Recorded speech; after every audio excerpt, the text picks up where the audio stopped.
National Assembly.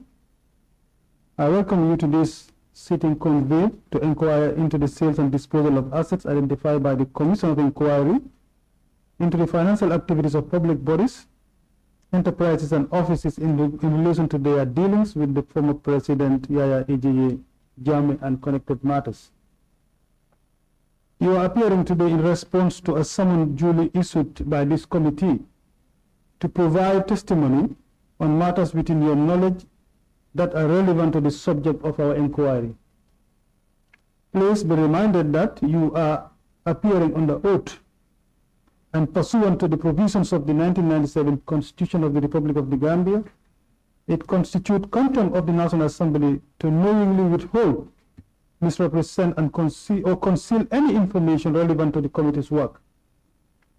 Please be advised that in accordance with parliamentary privilege, any statement or testimony you provide before this committee shall not be used against you in any court of law, except in cases of perjury, that is where it is proven that you knowingly and deliberately provided false information while under oath. You are therefore expected to cooperate fully and provide truthful, accurate, and complete responses to all questions posed to you, whether by the committee's legal counsel or by honorable members of this committee.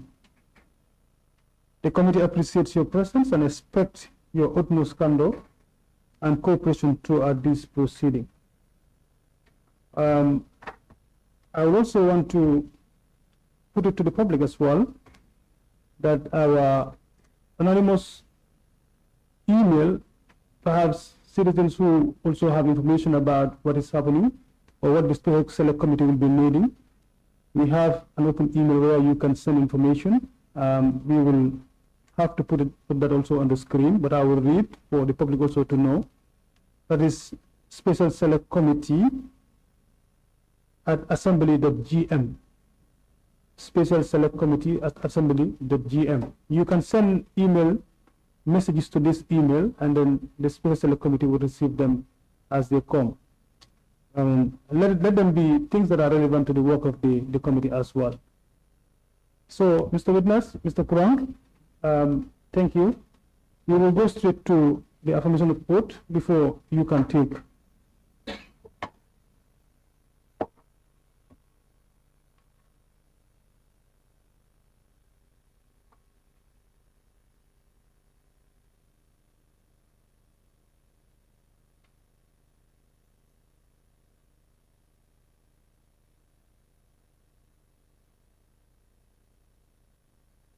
Morning.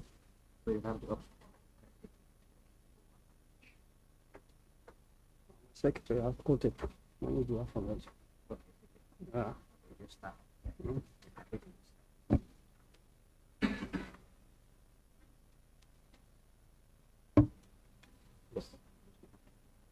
I, Alhaji Mamadi Kurang, do solemnly, sincerely, and truly affirm that the evidence I shall give before this commission or before this committee shall be the truth, the whole truth, and nothing but the truth. So help me God.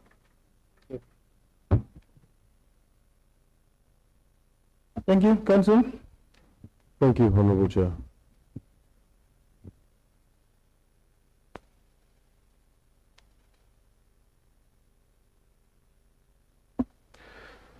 Good morning, Mr. Kurang. Welcome to the National Assembly. Thank you. You're here today in response to a summons, isn't that so? Yes. And prior to that summons, there was a prior summons issued to you for the submission of documents, which you duly complied with. Yes.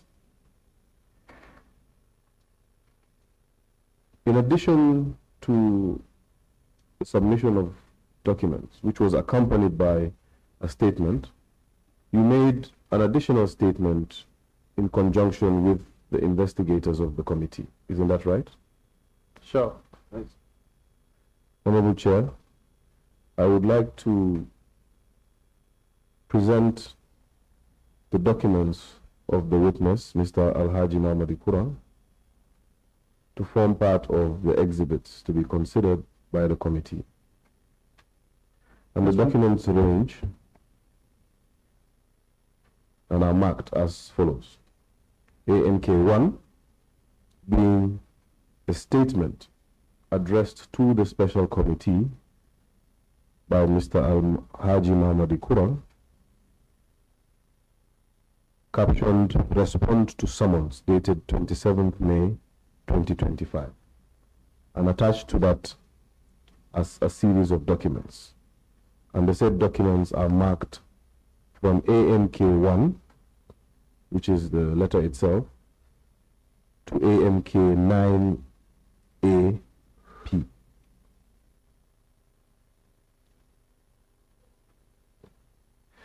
In addition to that, AMK1 has a supplement to it, which is the statement of Mr. Alhaji Mamadi Kurang that is captioned "Without Prejudice," and it was signed on the 2nd day of July 2025. That would be marked as AMK1A.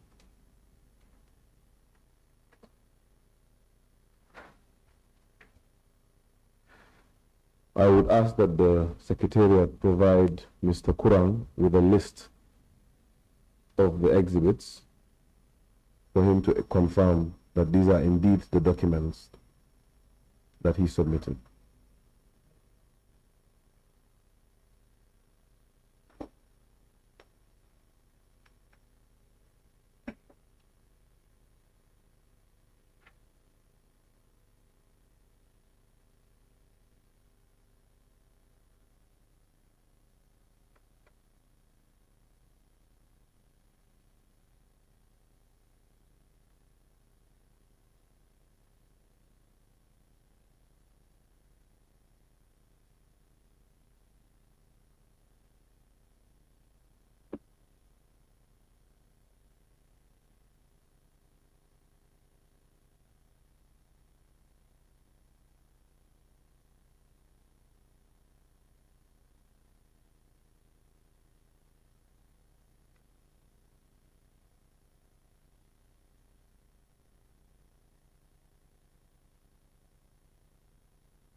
So I've gone through them. Yes, this is what I submitted. Brilliant.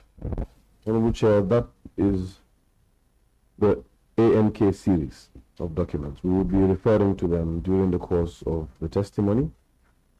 The 9A, Council. Yes, go ahead. I haven't seen it here. I did not submit it. AMK9A.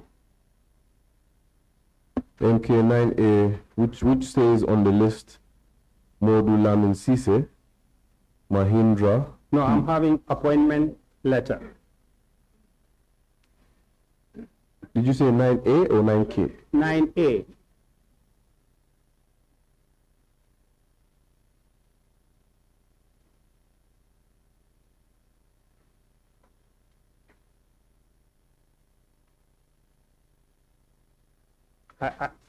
It says appointment letter. I did not remember submitting that.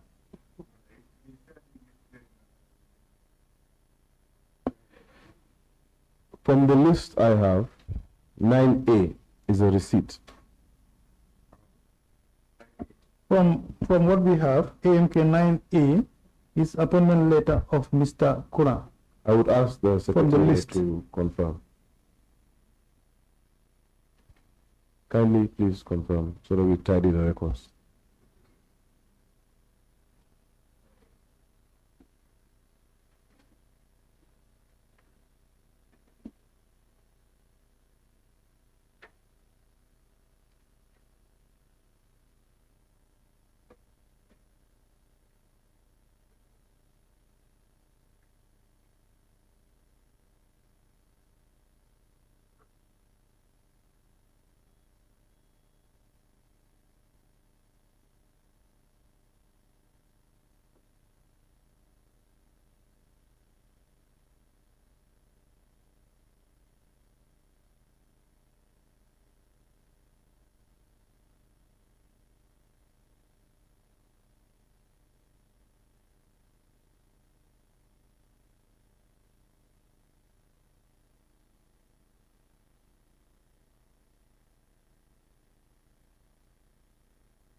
It seems like a double entry of marking.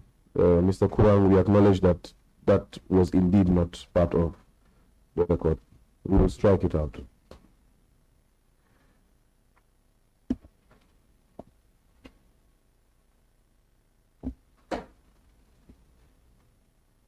Honorable Chair of the committee, I am ready to proceed. Go ahead.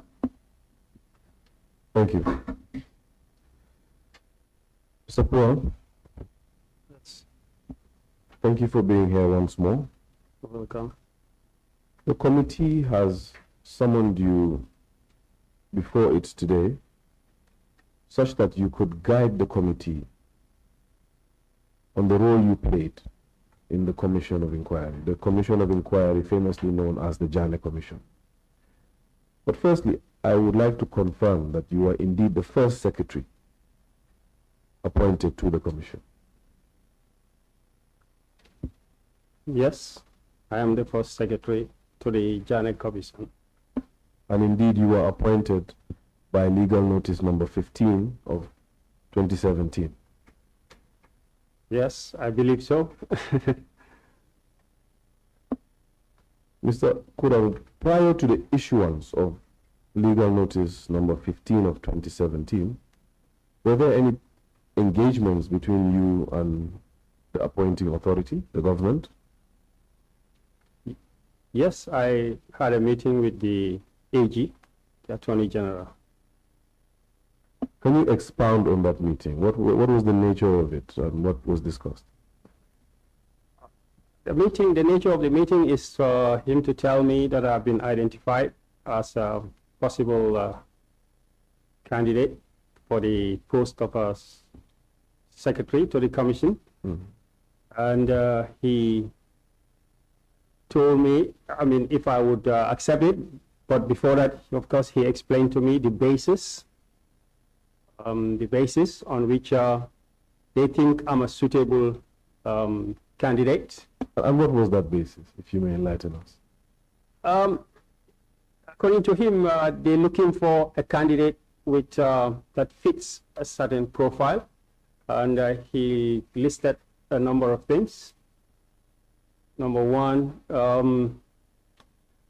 candidate maybe that has not worked directly with the ex-president, and I have not held any post under the APRC regime.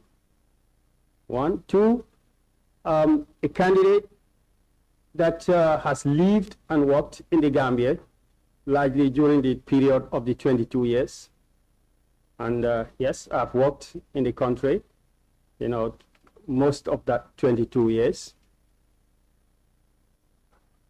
A candidate that has not been a direct victim. He said to me, everybody is a victim, but not a direct victim. Well, I don't know. I've not had that personal relationship to be a direct victim with the ex-president. A candidate that understands finance. I'm a chartered accountant, ACCA. I mean, qualified since 1999. And I'm also an economist. I have a degree in economics. And I've been practicing in that field for the past 20-something years. And also, he told me more specifically, I have a background of understanding systems and how they work, and they would need somebody to set up, the systems that would need to run the commission, the administrative systems and the other systems, that's financial and so on, that you understand. So yeah, I does that. I'm a consultant, I'm a systems analyst. So I know how organizations work, and I've frequently been called by several organizations to go and troubleshoot. So that's my expertise. So on this basis, he told me, that I have been identified, and recommended, and if I would accept. And of course, at the time of those discussions, what was envisioned was that a commission would be set up to look into financial issues. And of course, with the background you've mentioned, you are a fit and proper person for the role. Yes, exactly. I am intrigued by the fact that you stated that you are a systems person and you're often called to troubleshoot and to set up. And I'm intrigued because the committee would like to know the initial steps taken in setting up the commission. Please elaborate as much as possible. Yeah, I mean, when I say a systems person, it's systems in a much broader sense. There is some systems person who just limited to, for example, a computer system. And there are other systems persons that got to do with all the sub and general systems that you would find in an organization, the financial, the production, the marketing, to understand them and to be able to diagnose and come up with solutions. Yeah, so that is the background. What's your question specifically again? My question is specifically towards the administrative system. Yes, the steps we took. Okay. Yeah, there was a meeting with that I had with the commissioners. That's the chairperson and the two commissioners.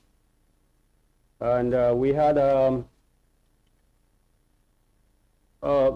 because the chairperson is very experienced, so the purpose of the meeting was to basically, I think, to let us understand what a commission of such would involve. Dealing the financial dealings and of the ex-president, what it would involve, what we need to set up. I happen to find the minutes of that meeting with me. It's with me. And in the meeting, we discuss what we need what the chairman basically led the meeting. And he laid out, what we need in terms of staffing, in terms of files, in terms of nomenclature, so I was taking the notes as the secretary. And basically, each one, the roles, the role of the commissioners, what is the role of the secretary, and there will be a council, obviously. So basically the meeting, the briefing meeting, we call it the first initial meeting, was to highlight what to expect when we come to the commission. Sort of like a conception meeting. Yes. And in that meeting, can you reiterate who was present in that meeting? In fact, to make it simpler, Mr. Kurang, yeah. You mentioned that you are in possession of the minutes of that meeting. Yes, yes. Honorable Chair, if I could ask that through the witness, Let me help you. the said minutes are tendered. No, let me help you.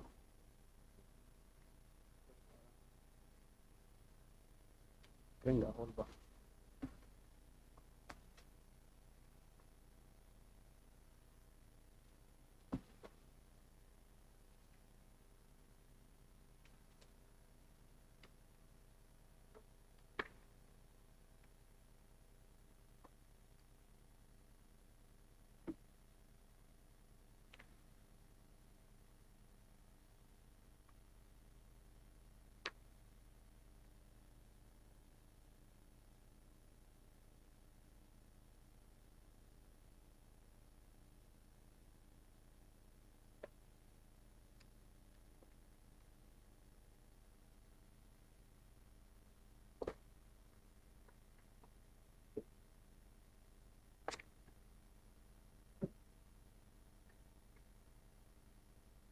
Yeah, I have the minutes. It was dated 17th July, held at the first meeting of the commission held at Jammeh Beach Resort on 17th July 2017.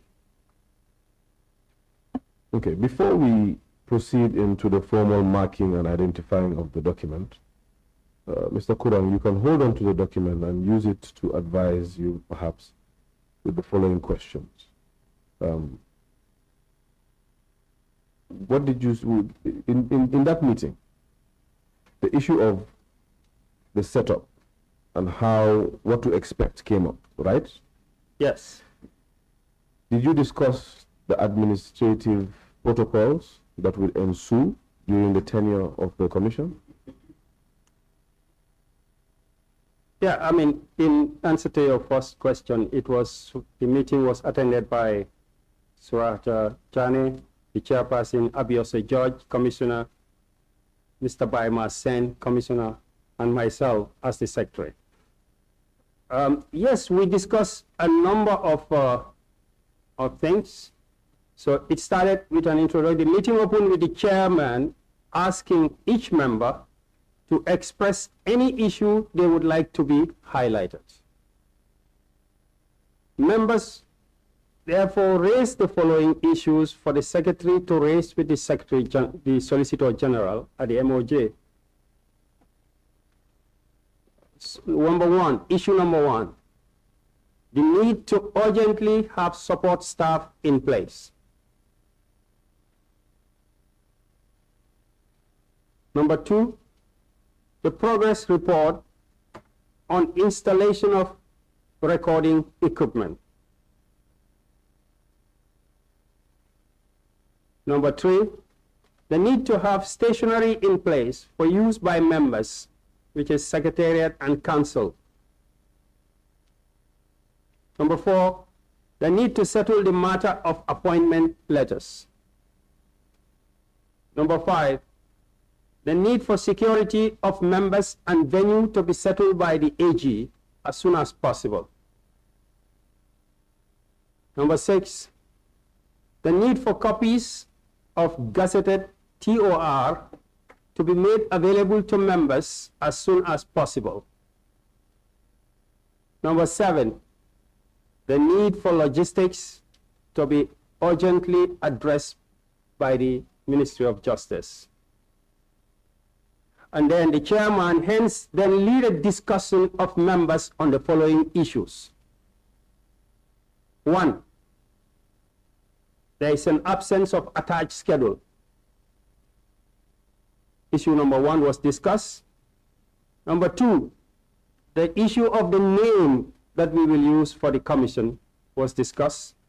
Mr. Kurang, Yes. Pardon me, what was issue number one again? Issue number one was the absence of an attached schedule, because there was a TOR given and the TOR referred to a schedule and the schedule was not available.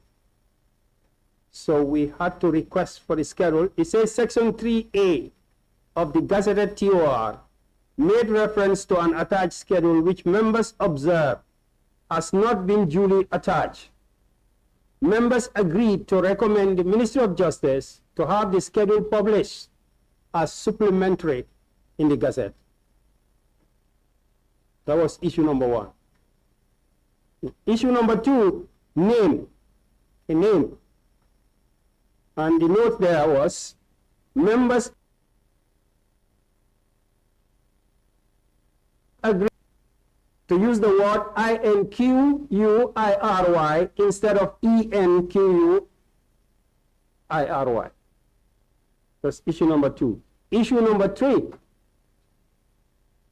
short title. Short title.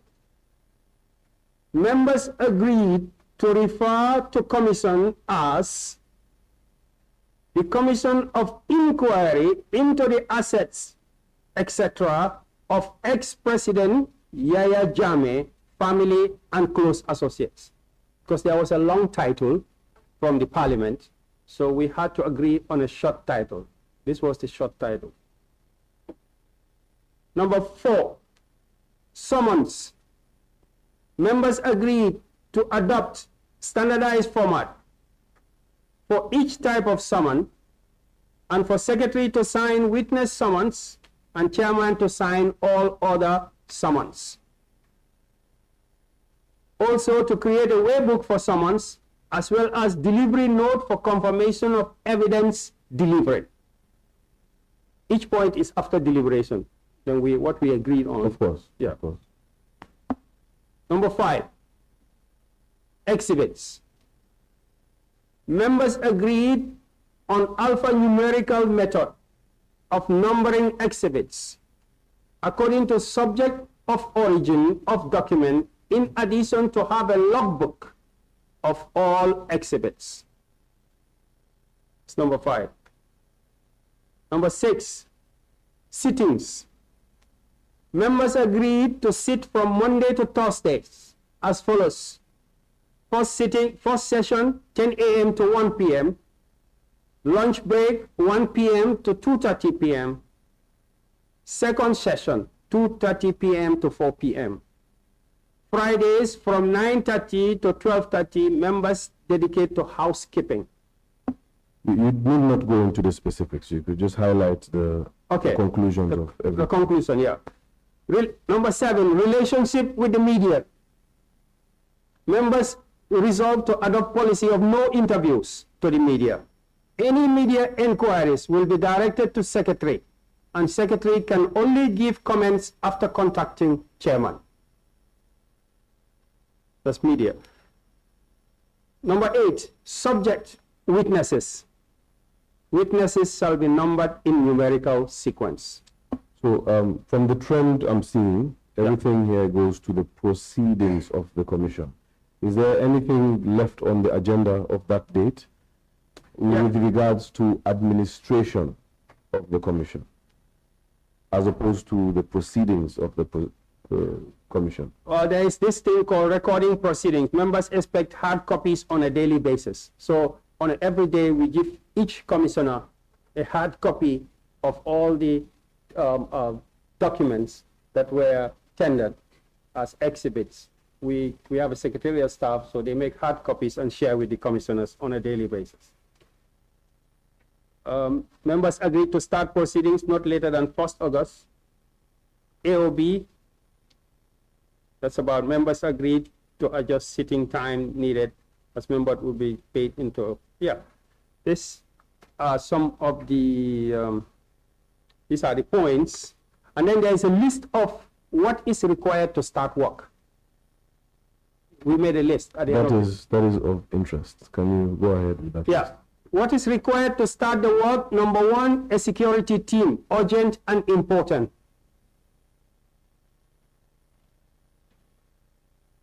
Go ahead. Number 2, support staff, important. Number 3, pool cars and drivers. We need this because our cars are already recognized and we need covered transport, urgent and important.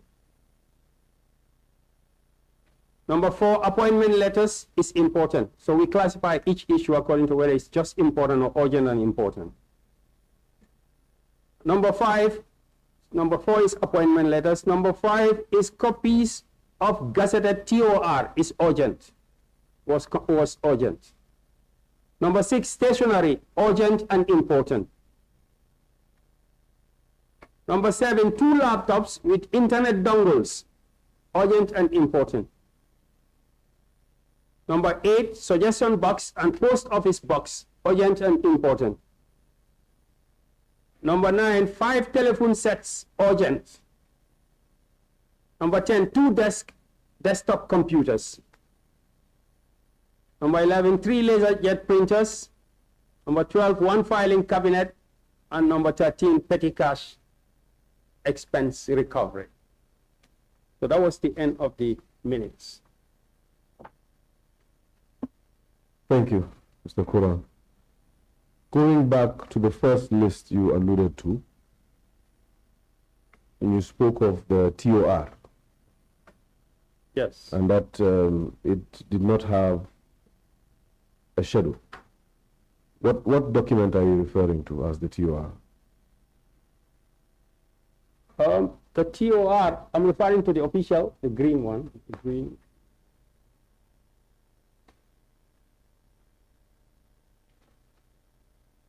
There is a document from the MOJ, I believe, which says Commission of Inquiry into the financial activities of public bodies, enterprises, and offices as regard their dealings with former President Yahya Jammeh and connected matters. So this was what was given to us. Sure. Have a look at the committee's exhibit MOJ2. Secretariat.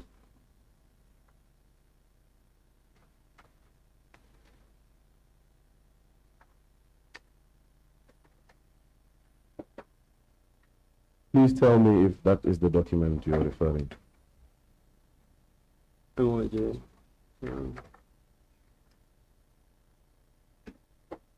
Yeah, it looks exactly the same.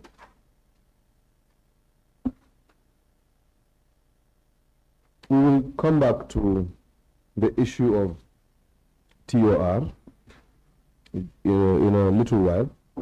However, just to say I've fixated on the meeting of the conception meeting.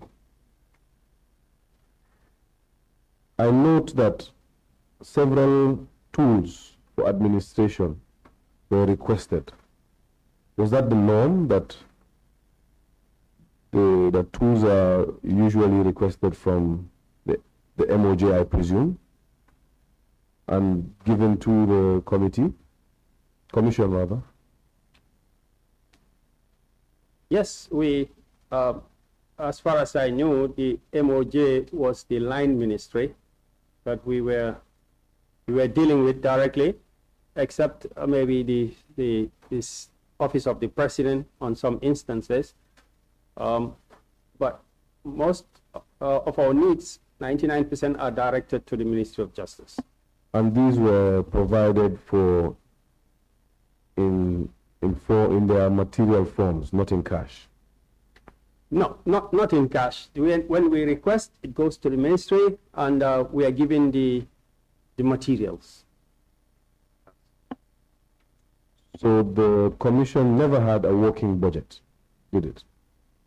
Oh, because I remember when we started, there was a discussion, among the members of the commission and the lead counsel about a budget. And I remember that myself and one of the commissioners, who is also an accountant, Abiose George, started working on a budget based on this meeting, to see how much these items will cost, like you would normally do. You know what you require, and then you build a budget based on what you require. That's what we do as accountant. That's what we started doing. We did that. We shared it with the members. We shared it with the AG. But I think along the way, we were made to understand that the budget would be under the control of the ministry, and we would be making requests as and when we require.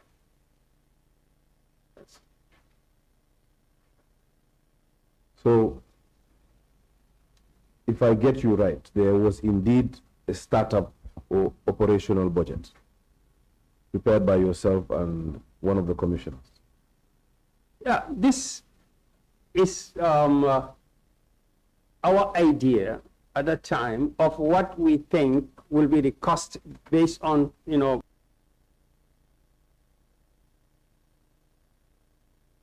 what it becomes a budget maybe when it is approved and endorsed by whoever in the government is fit to do so. Would you say it was ever approved? Not to my knowledge. I didn't get any formal communication to say it was approved, but we were told that there is a budget there for us.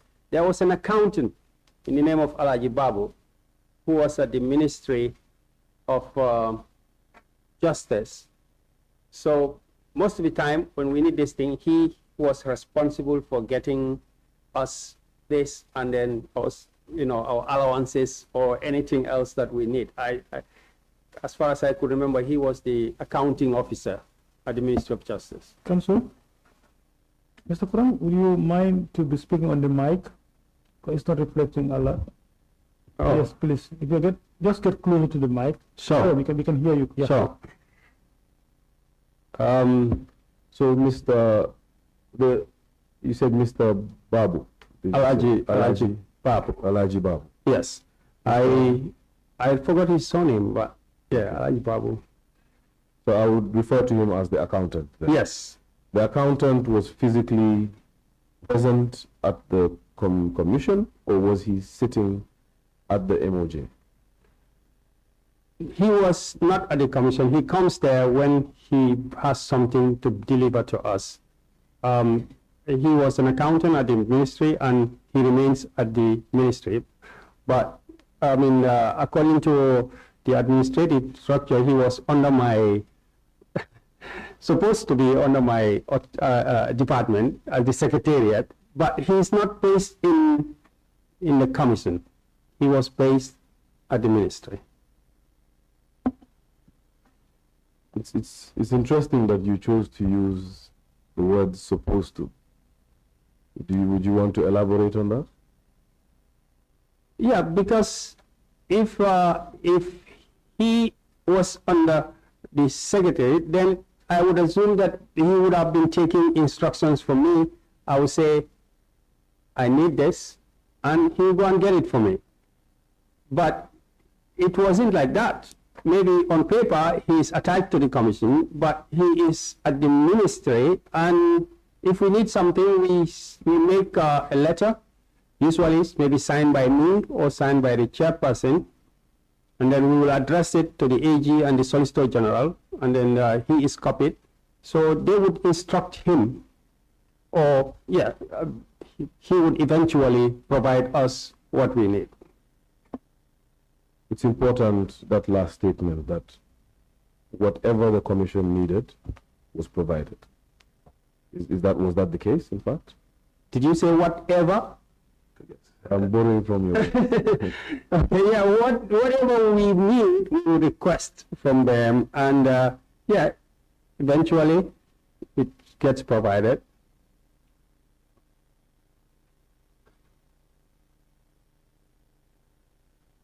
From that startup or operational budget, I am making the assumption that in that conception meeting, the budget or the issues that were discussed, as you had mentioned, were in line with safeguarding the institution of the commission. Did the government heed to most of those proposals, as you put them? Yeah, I remember intensive discussions around the issue, because we were of the opinion that if we have no control, that was the general feeling, if we had no control over the budget, then the pace and the speed, and you would have full control over what you do if you do not have full control over your budget. So this was a concern, and there was some little bit back and forth, but I think the Attorney General, eventually made it clear that commissions are set up and budgets are supposed to be controlled by the Ministry of Justice.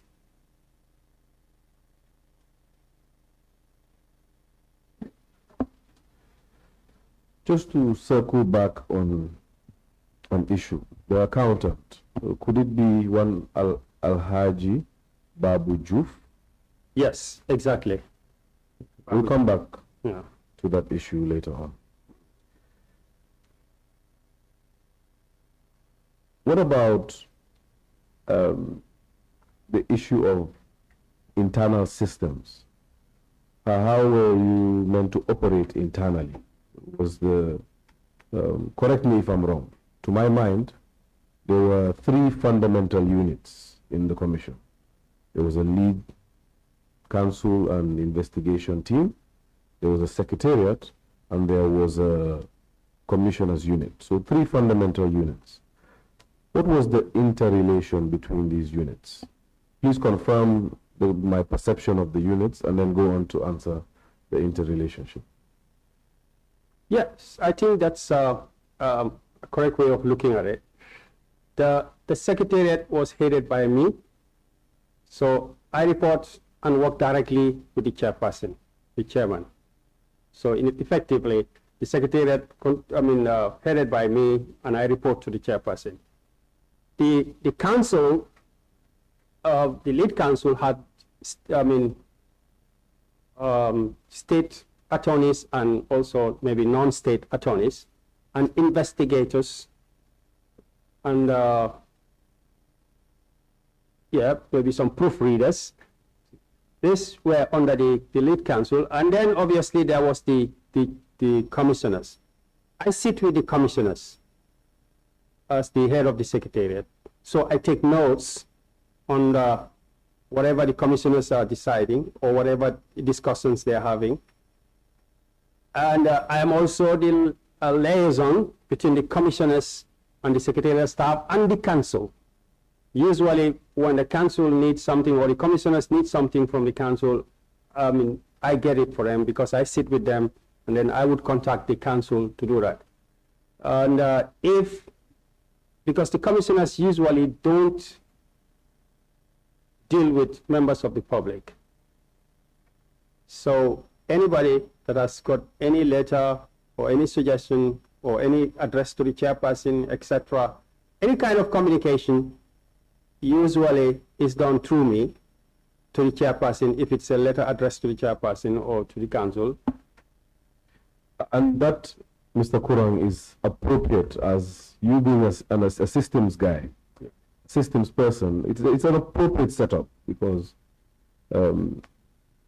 it is appropriate for the commissioners not to have direct contact with the general public or other individuals.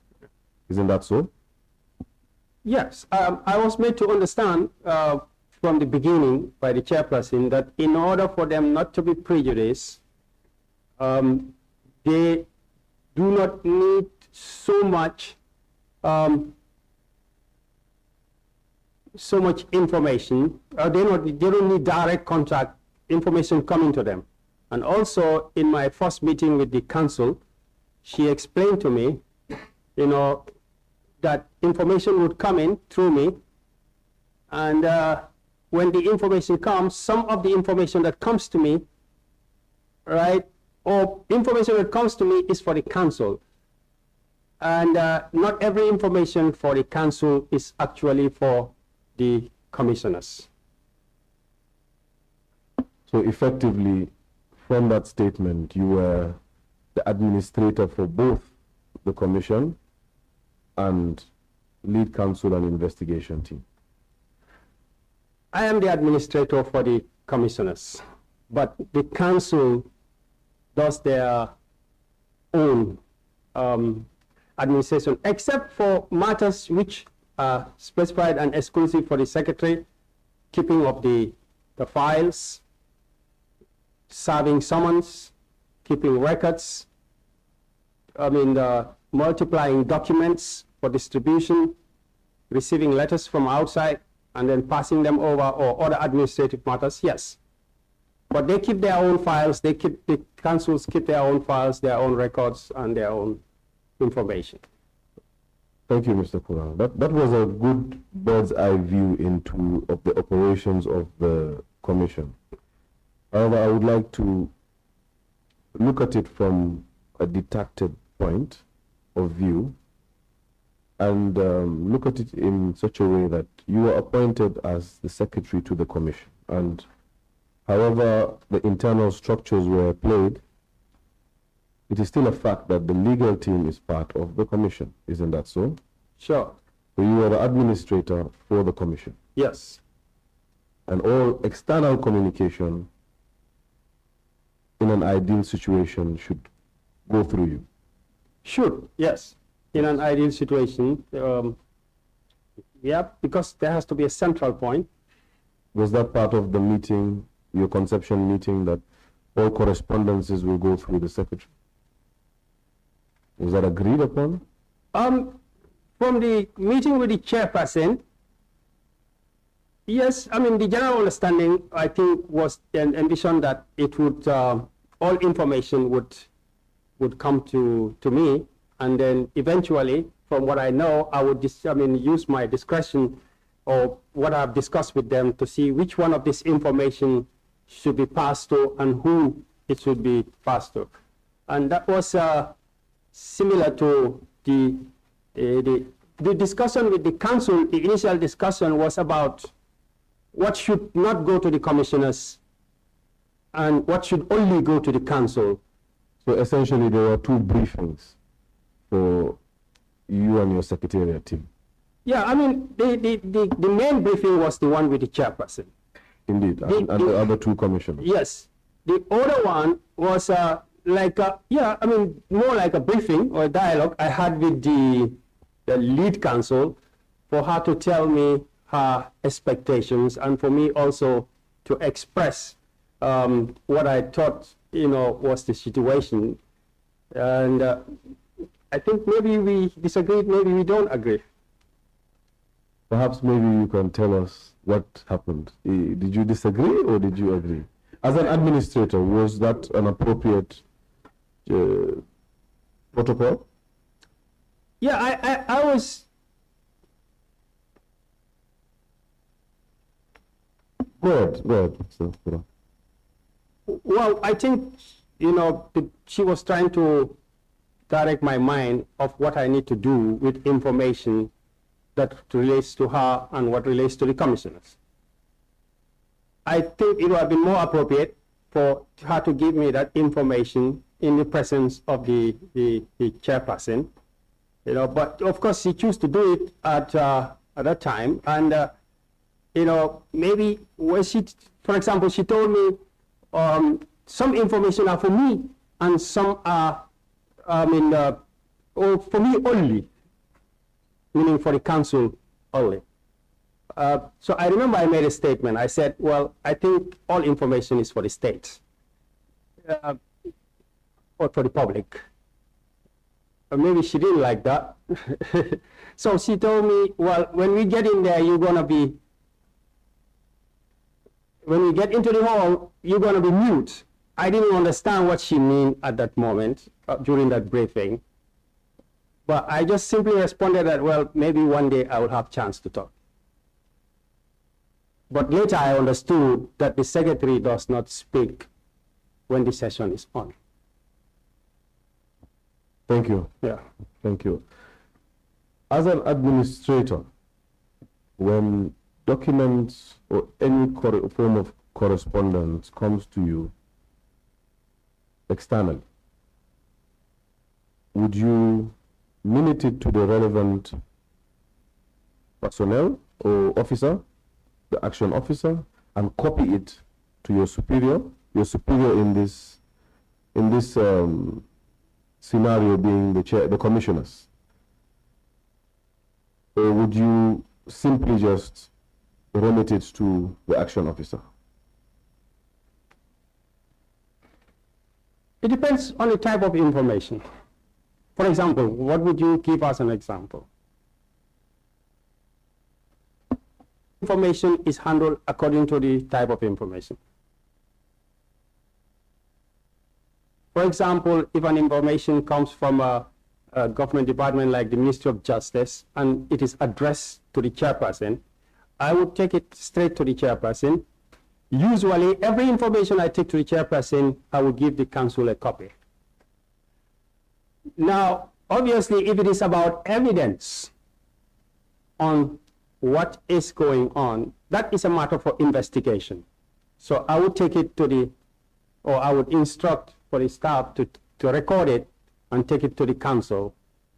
And if the council feels that information should be shared with the commissioners, then they will do that. But this is the general pattern of handling information. Thank you, Mr. Kurang. I would, since we're talking about some of your functions, I would refer you to MOJ 3E. Perhaps if the Secretariat could assist. 3E. MOJ 3E, yes. Yeah. Is it before you? Yes. Could you kindly read the caption of MOJ 3E as well as the date and addressee? It's 12 July 2017, addressed to me, Yahya Jammeh Kurang, Brusubi.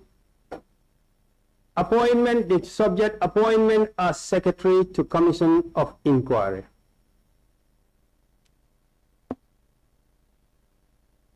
Mr. Kurang, if you could go to the third paragraph of MOJ 3E, which is your appointment letter. Yeah. Could you kindly read that out? Kindly familiarize. Is that the statement you're referring to? Yes, please. Kindly familiarize yourself with the Commission's terms of reference and your attached TOR as a guide to your work.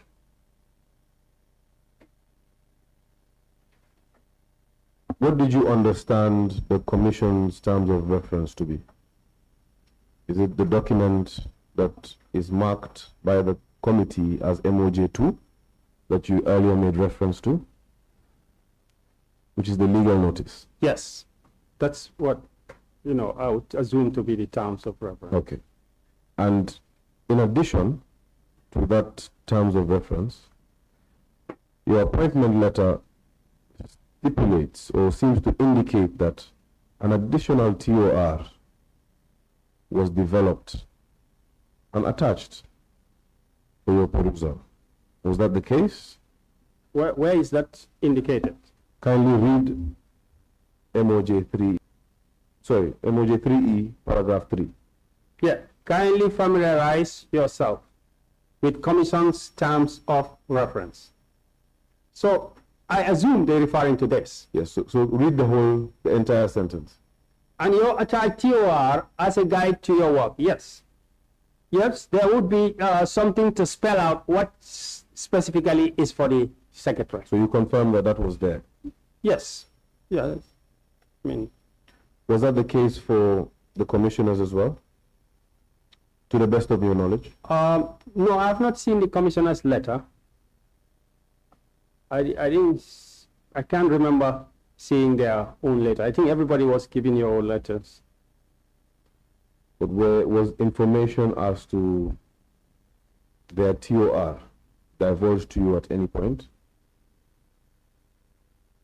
Yeah, I remember we had a discussion about the TOR of the commissioners. I think that comes from, there was the chairman brought an act, either the chairman or the council. Yes, I remember. They brought, because they are the lawyers. So that they brought the Commissions of Inquiry Act. Yes, that act was brought, and I think that act specifies what is the TOR of commissioners. Yeah, I remember the discussion on that. Was it the act or the legal notice that was brought? Yeah, yesterday I heard you talking about the act, the legal notice, but I think I remember the word act. Yes, that's what I remember in discussions. Thank you. So I will pick up from the inception meeting. What happened after that? How did you go on to set up? You had mentioned that you did not have a place to operate from from the insinuations from that meeting, how did you proceed from then? Yeah, from this point, after the briefing and the commissioners and the chairperson laying out what is expected, I focused on the secretariat to get it prepared to start business. So based on my discussion with and based on these things which are specified, I had to use my system's imagination to know what are the units, how we are going to set up the secretariat, if you wish, an org chart, have people responsible for exhibits, and then I have to do my own TOR for them internally, what they need to do as far as the exhibits are concerned. Have people responsible for summons and recording files, so I have to, specify for them what they need to do. And have people, for other responsibilities within the secretariat, in anticipation that when they come, I would already be, assigning them responsibilities. So later they came. I think I was the only non-government employee or staff in the secretariat. They were all from the ministries, mostly justice, but I believe maybe some other ministries. So then I had to I took their more or less like summary of their CVs to see what they can do or what is their experience. Then I use that information to assign them into the responsibilities I have already, the org chart, which I have already designed. Each one according to, what I felt suits their curriculum vitae. Was this in respect of the secretariat alone?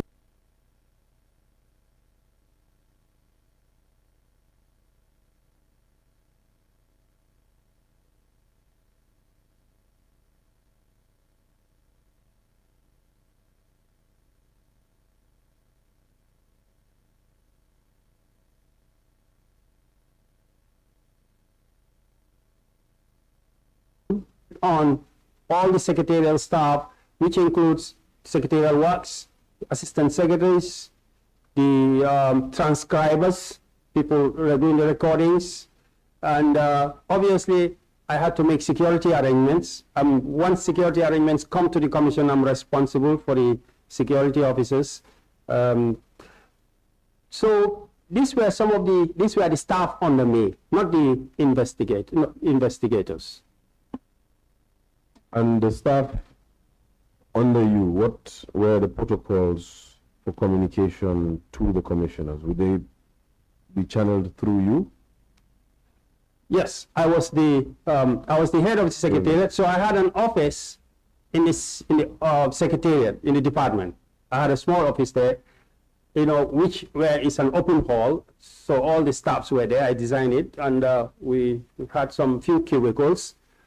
So they report to me, they deal with me on a daily basis, morning to closing. And then any issues they have, because when the commissioners have meetings, I sit with them, so I bring up their issues to the commissioners. You had mentioned that most of the staff under you emanated from the public service. Yes. Were there any staff that were recruited directly by you during your administration?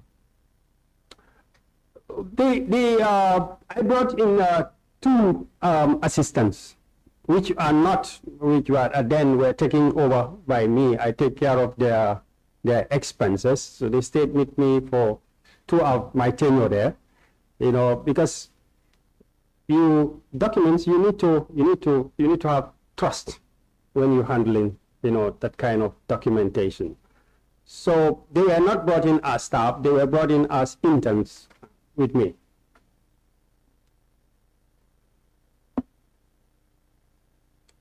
During your time in the commission, were there any difficulties with supervising the internal administration of the commission?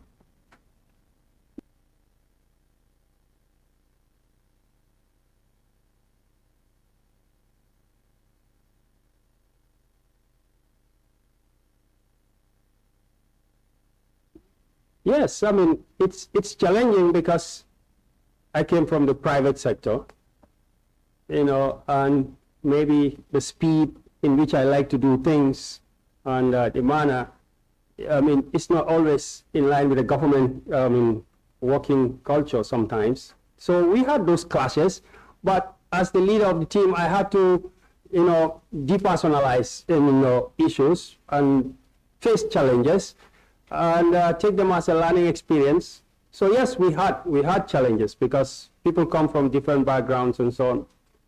But quite a number of them were, I mean, very capable and competent. Thank you. Going back to the 3 units that were in the commission, of course, I'm using my own understanding of the organogram. Mm-hmm. Were there any conflicts or overlap in authority? Based on the 3 units? Yes, especially, if I can narrow that down, especially between the legal and investigative team and the secretariat, rather. Overlaps. Yes, perhaps, you know, you had earlier mentioned that external communication is ordinarily channeled through the secretariat, and you were the head of the secretariat. So were there any other roles that the secretariat ought to have played that perhaps was played by either the commissioners or the council and investigation team? I mean, frankly, if there is to be any overlap, my only concern was that the lead counsel was everywhere, into everything. Can you narrow that down, please? Yes, she's the lead counsel, you know, but knows, I mean, what is going on. Let's say, let me be specific. For example, the things which I am handling is more of administrative and financial matters. And I think, for example, you know, when it comes to dealing with the Attorney General, you know, the chairman yesterday was telling you that the lead counsel have a good relationship with the AG because he was appointed. So some of the things, even maybe when we can't get it done, the lead counsel will get it done. So I didn't think that some of those things were necessary. That's one. So you didn't have a good relationship with the AG then? Who, me? Yes. No, I have. He was my colleague in high school. Fantastic. And yeah, before this, how do I call it? Before the transition, I remember we had a coffee together. That was in 2014 or so, and we were talking about the impossibilities in the Gambia. So okay. Yeah, we went to school together. But I'm talking about administratively. I didn't have that administrative rapport as such. So, from what you just said, there were instances where the secretariat was basically hit a Chinese wall, and it was only the lead counsel who had the key to the door to the other side. Yes. Aside from that, since you have acknowledged that a lot of the staff of the commission came from the public service, and the understanding of the committee is that most of those staff were paid salaries from their parent ministries or their parent institution. So perhaps if Pate is from the Ministry of Justice and Lamin is from the Ministry of Finance, they are paid their salaries per their portfolio in those respective institutions. Mm-hmm. However, in addition, the commission pays them an allowance. Was that the case? Yes, that was the case. And because these personnel were from other institutions within the public service, your authority as the head, I would like to ascertain whether you at the helm of affairs of the Secretariat felt that there was smooth administration within the commission in your secretariat? I mean, you want to relate that to the fact that they are receiving extra? Not quite. The fact that they are receiving, well, yes. In fact, the fact that they are receiving their salaries from other institutions and they report to other institutions. Yeah. Perhaps maybe, let me not put words in your mouth. Did they report to you directly? Yeah, I mean, those who were based in the office were reporting generally to me directly. I mean, but you see, when somebody is a government staff, you know, the secretary can come and tell you, oh, my boss at the ministry today says I need to go and type that document for 2 days. I mean, a security officer can just be transferred and without you knowing about it, because the head of the PIU, I mean, decides that. So you don't have that control, but for the time in which they are available, and some are not, some are, for example, the assistant, I mean, Ramatullah Sar, was not based in the office. She's based in the ministry for 99% of the time. So I wouldn't say everybody is directly answerable. The time in which they are there, they are answerable, but you know, a matrix structure of organizational, they report, you know, also to their bosses, I believe, but not about the commission matters. For all commission matters, they report to me. That's important. Yes. So just to stress that, you had autonomy as it regards to the subject matter of the commission. Yes. However, there are dual reporting lines. Did that create any delay in the administration of the commission? I mean, yes, it would. It would create delay, and it did. If you take the case of the accountant, for example, we could only request, and I'm an accountant myself, but you know, I am completely in the dark about the processes, because as a systems guy, if you tell me, if I make a request for a payment, I should be able to tell you reasonably that this payment voucher or this payment request is going to move from step 1, that will take 24 hours, is going to step 2, you know, that will take for auditing 24 hours, going to step 3 for approval. I should be able to form a reasonable idea of how long it will take for that process to finish. But if he is the accountant of the commission and he is sitting at the ministry, I have no way of doing it. So I could make a request which I think should be delivered to me in 24 hours, and maybe I get it 24 days later. And essentially, especially with respect to the accountant, you were requesting from your subordinate a lot. Yeah, my subordinate was my boss. I have to beg him so that I can take care of the people. Yeah. I would like you to speak to the relationship between the Commission and the MOJ, the Ministry of Justice, being the line ministry. Was it a relationship of oversight, or was it more a relationship of facilitation, especially with resources? I didn't see much oversight, you know, activity, because an oversight would be, you know, point A to point B. When you reach point B, before you move to point C, you report and then you get a feedback. That's what I would understand by an oversight. But I think it's more of facilitation. Yes, I might remember on one occasion in which maybe the AG, you know, makes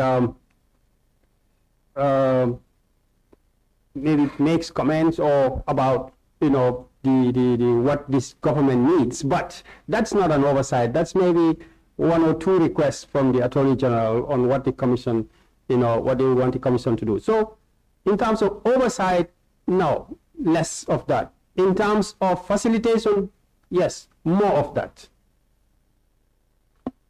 Thank you. Mr. Kurang, I will be allowing you to take it from our base story, which was from the inception meeting.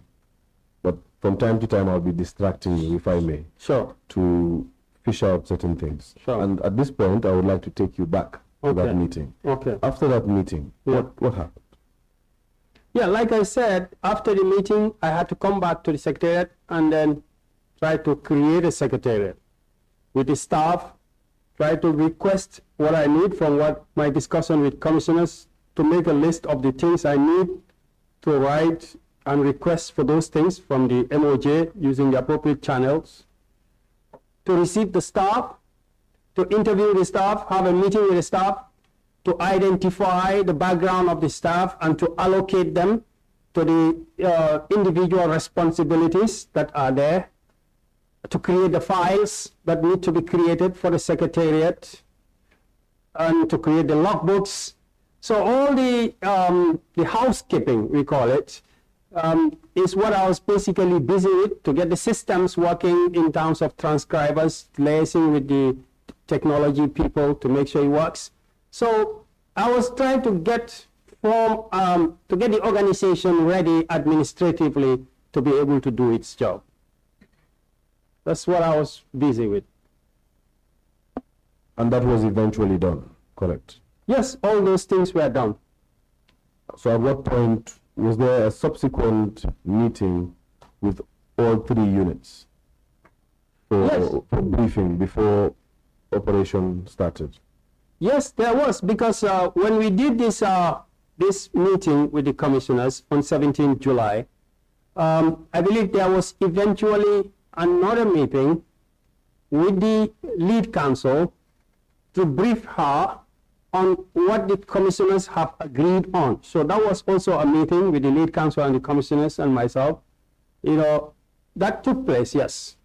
And in that meeting, obviously, it could have gone into more details of some of the things.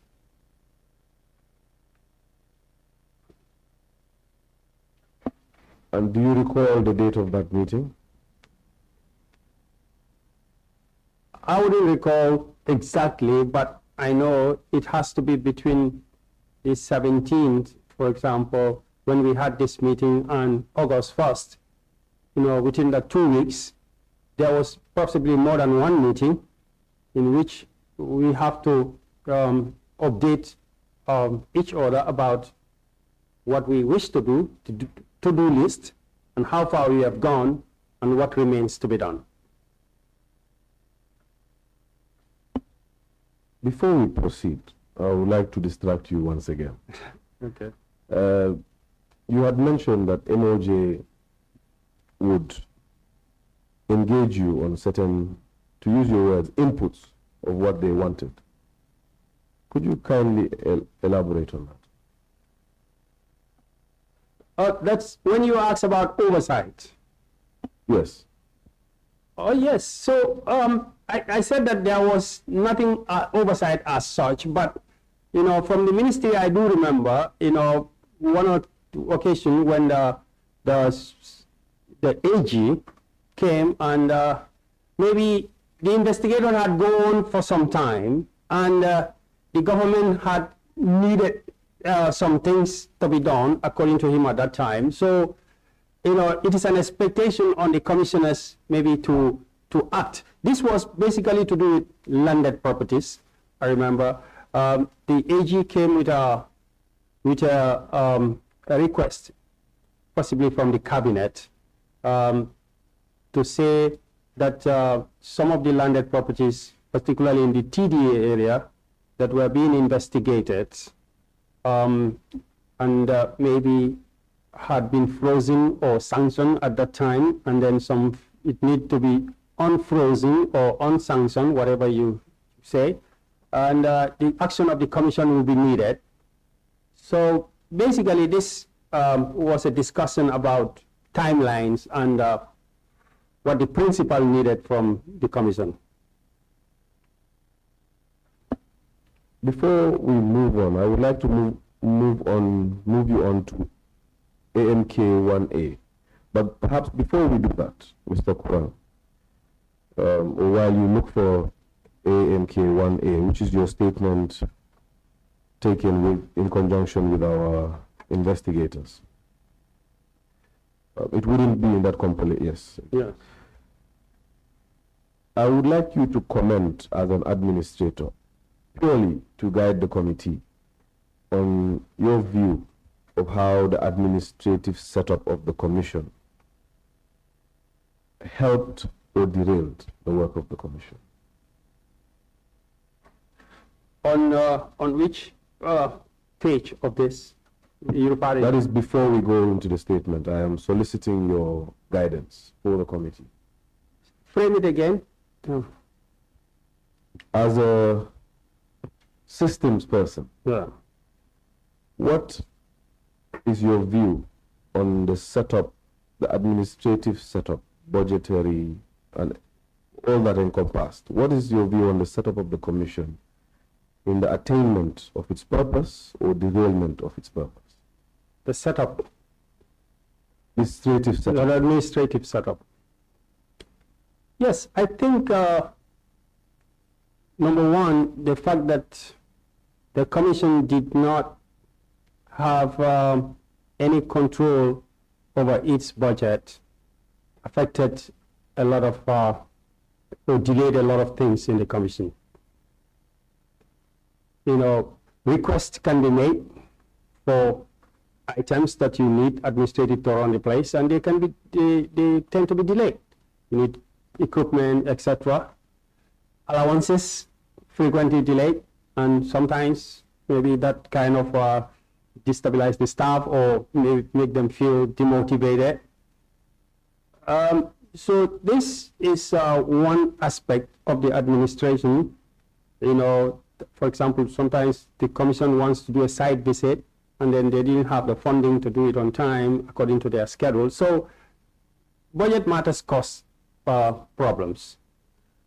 This is obviously, yeah, we understand that commission cannot recruit its own staff, but there is a ready amount of pool of staff from the central government to fill positions.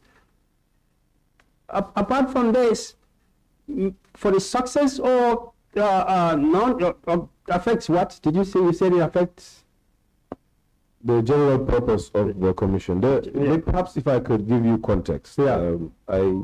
You do not ask this question in vain. Yeah. You see, this is a committee of the National Assembly. Sure. And when you look at the role of the National Assembly, Yeah. aside from lawmaking, is to hold the government to account.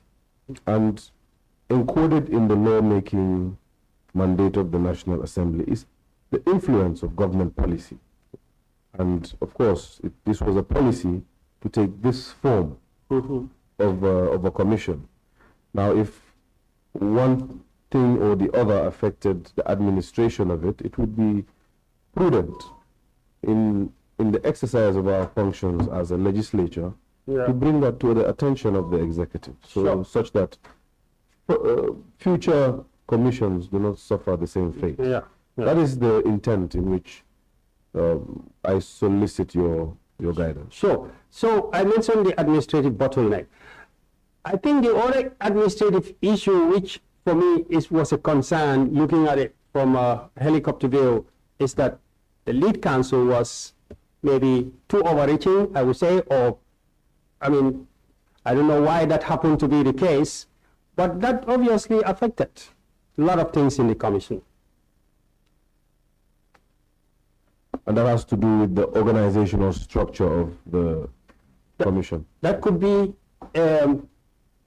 you have to look at that, whether it has got to do with the TOR, or it's got to do with the nature of the person that is giving the appointment, the background, etc. Yes, but when you go into details, you will see, you know, what I am talking about. Indeed, and we will eventually go into details.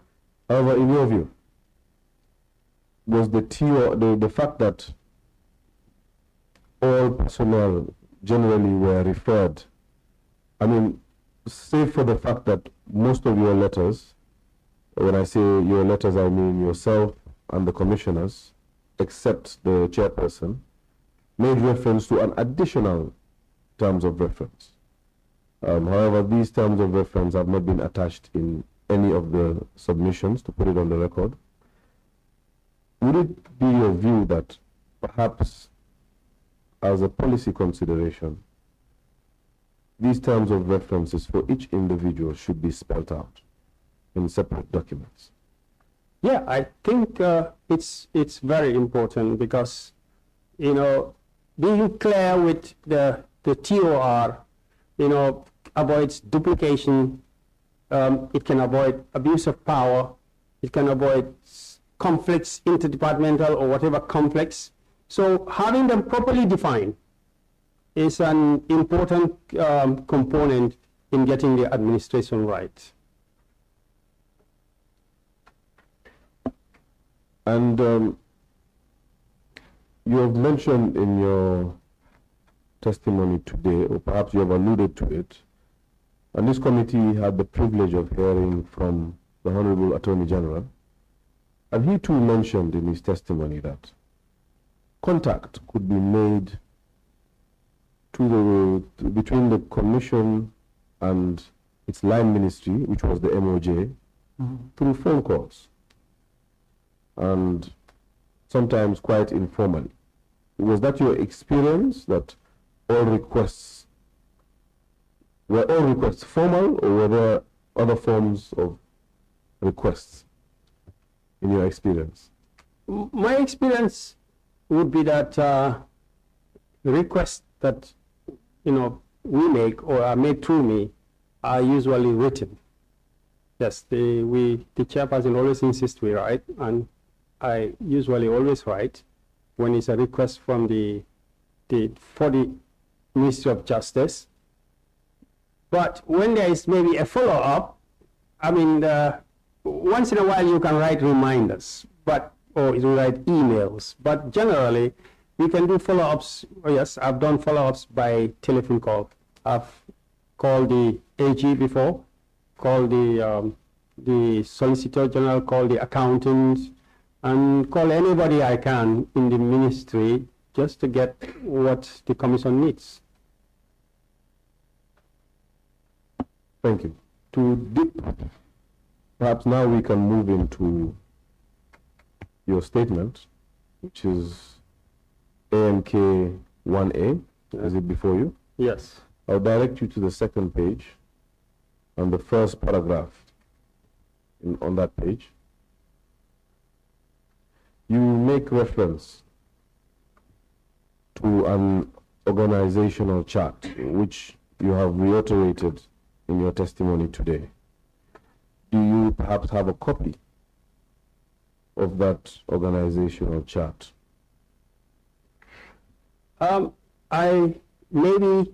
Because I had files that I was keeping while I was the secretariat.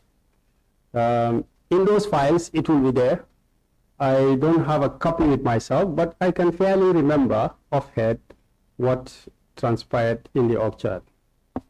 Can you take us through carefully? Take your time. Take us through this organizational chart. Of course, I presume that the chart would have the commissioners at the helm of things. Yes. Please take it from there. On the chart, obviously, I report to the commissioners through the chairperson, so as the secretary. And under me, I would have,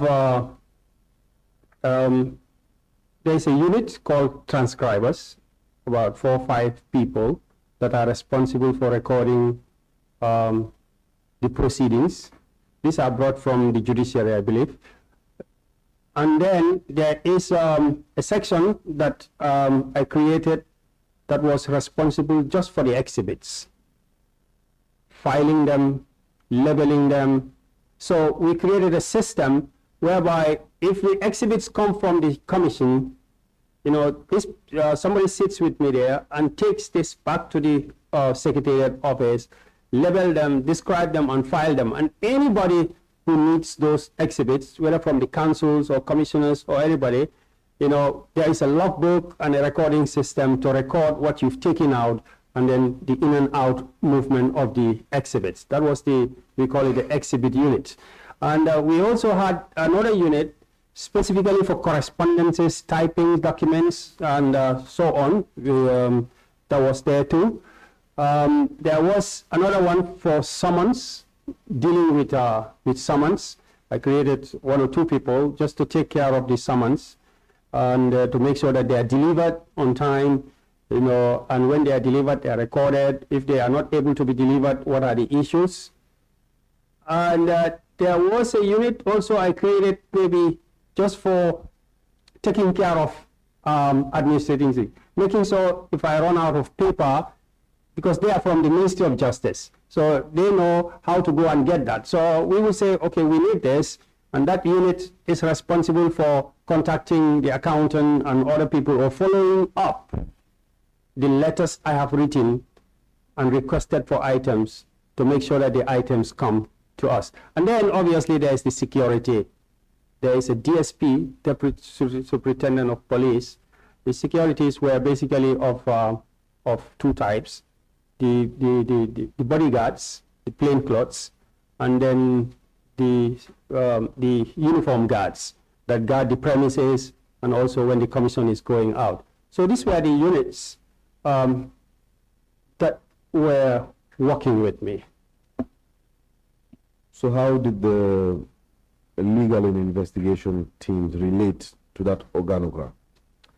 Yeah, the legal and investigation team, in the organogram, it will be an arrow showing that we link up with the lead counsel, you know, as and when required in terms of exchange of documents, exchange of information, you know, and giving them what they want and doing what they need. So we are the service unit, the back office, you know, if you wish, of the commission to do whatever any department needs from us. What about the legal and investigation teams with respect to themselves? How were they structured?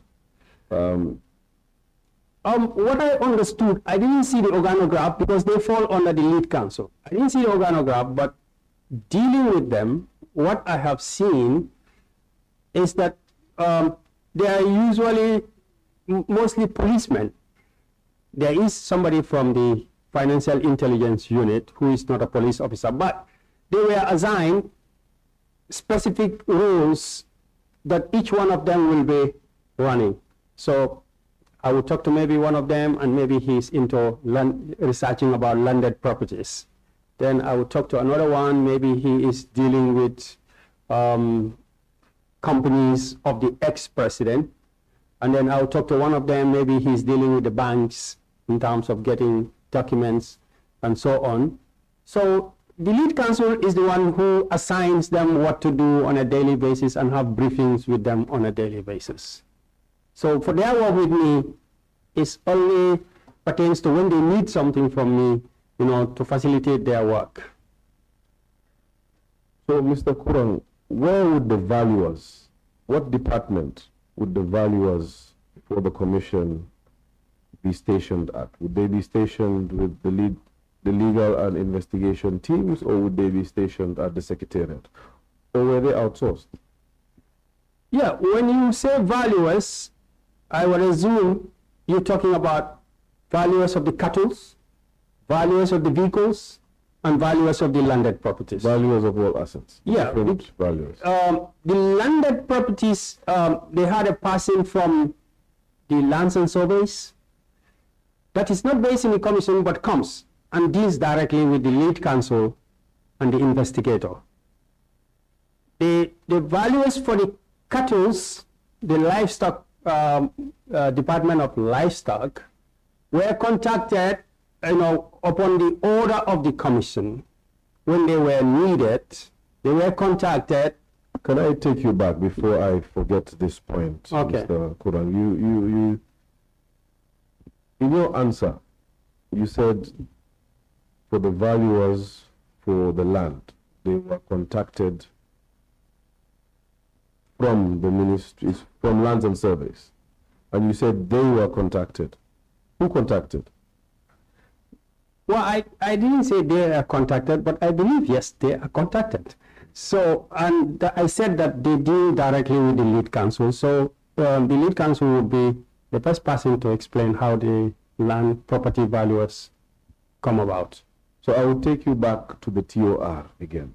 Yes. From the testimony today, it was the responsibility of the secretary to, of course, we have established that all the valuers were not part of the commission, the internal workforce of the commission, correct? No, yes. So in order for contact to be made, they ought to have been made through the secretary, since that was what entailed in your TOR and your conception meeting. Isn't that right? Yeah, I mean, normally, because I'm the if you wish, the commission, the chief operation officer of the commission, so I implement whatever decision the commission takes. So you say normally. I want to fish out what's behind that statement, normally. Yeah, normally means under normal circumstances. So these were extraordinary circumstances? Well, there could be extraordinary circumstances. When I say normally, I mean that that's what should obtain, you know. But for example, if you say land valuer, I have no contact with any land valuer. Maybe I just see them or whatever, but I don't know how they come about and where they come from. So just to put it in simple words, you reported to work one day and a land valuer just appeared in front of you. No, the land valuer don't have to appear in front of me. Maybe I heard that there is a land valuer, and yeah. Could you source where you heard that from? All the sittings of the commission, you know, when they are presenting on a landed property, there is usually a panel. So yes, I will see the panel that comprises of the chief investigator, Dello Balde or Inspector Sane, and then there would be somebody from the lands office, a valuer and a surveyor, they call it, and maybe there will be other people from the Department of Land. So my idea is that, you know, among them there would have been somebody to value the land. So to be clear, as part of the investigation team, you had mentioned that the investigation team comprised mostly of police officers and personnel from the Financial Intelligence Unit. Yes. Were there any land officers as part of the investigation team, to the best of your knowledge? Yeah, because the police officers and the financial intelligence people will, when they need expertise, then that's this, for example, I'm telling you, they work with a valuer. I will see them with a valuer. Or I will say, I don't know whether to call him valuer or quantity surveyor, but you know, they are normally within the same category. So I will see them with somebody from the Lands and Surveys Department. So I believe that since they are under the direction of the lead counsel, you know, their department is able to source expertise. There is a whole lot of experts coming to the commission directly to the lead counsel from every department in the country. Mr. Kurang, don't you find that strange that you are, as you put it, the chief of operations of the commission, and you have stated that there is a legal and investigations team. It is also stated that you are the conduit for communication. Communication, whether externally, especially externally, is communicated and channeled through you. Yeah. In this particular instance, you are giving testimony as to third parties, the valuers, to be specific, who appear without any sort of initiating contact from the Secretariat. Is that normal? So it might be possible that maybe through the Secretariat I've been instructed to write a letter to the Department of Physical Planning to request, you know, for somebody, for a valuer. I don't remember, but I'm just saying that is possible. But as to what they do and who they report to, and what they report, no, I have no hands in that. I have no experience with that, with the property valuers. There was the valuers of the cattle which work with me, yes, upon the order of the commission, and there was also a valuer of vehicles, that work with me, yes, with the order of the commission. Thank you. Thank you for taking me there. So let's go there. Okay. The valuer of the cattle that worked with you, you said it was pursuant to an order of the commission. Yes. Who contacted the valuer? Who initiated the valuer?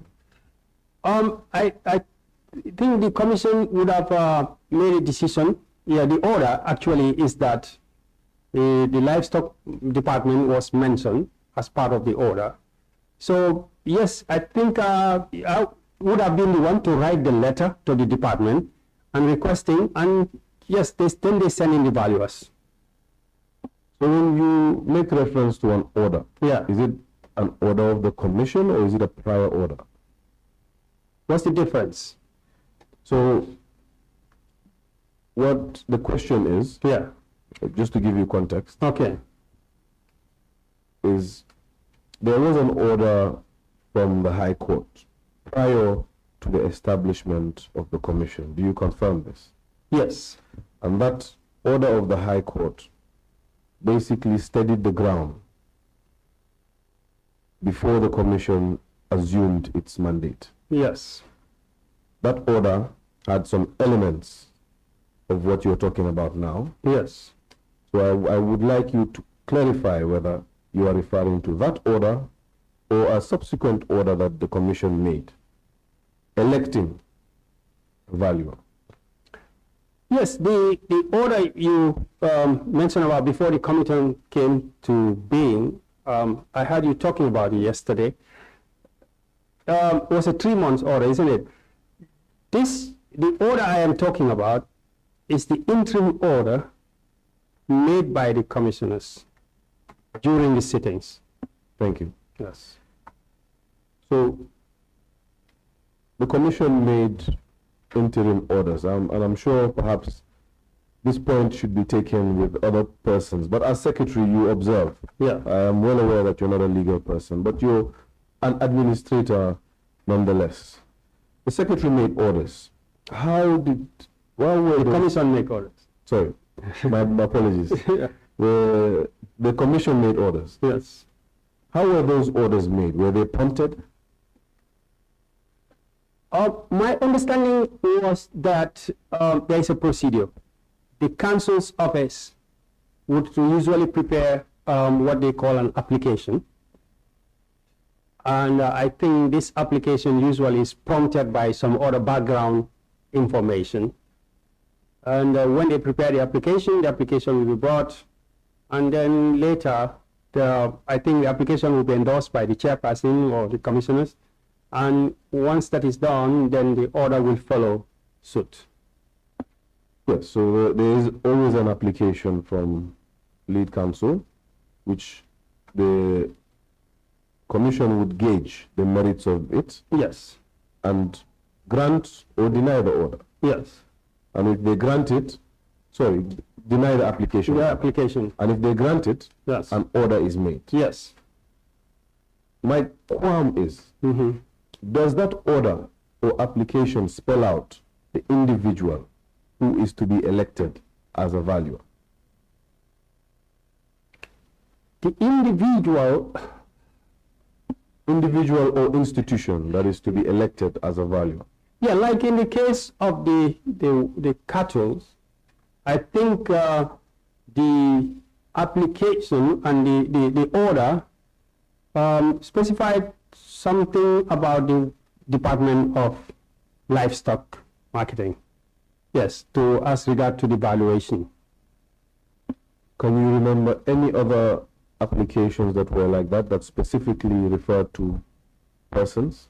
Yeah, I believe the application for the vehicles, the sale of the tractors, not passing, not an individual passing. Eventually, an individualist will be identified, but also assume there was a valuation So there will be a process of some sort for the vehicles.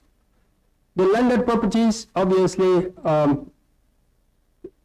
I didn't see most of the valuation process because I left 1 year within the commission. So I wouldn't know what happened much.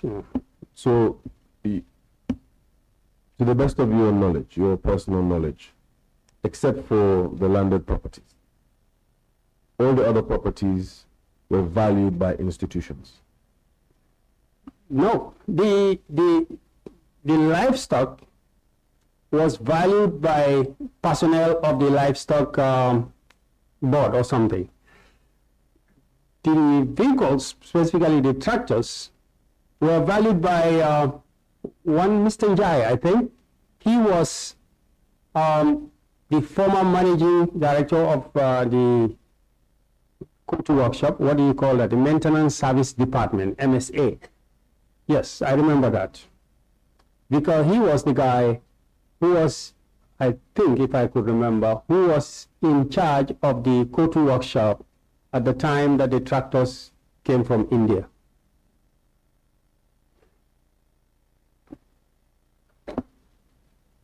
So Mr. Njai at the time did not work for the Maintenance Service Agency? Yeah, I think he had retired, if I could remember, yes. He had retired.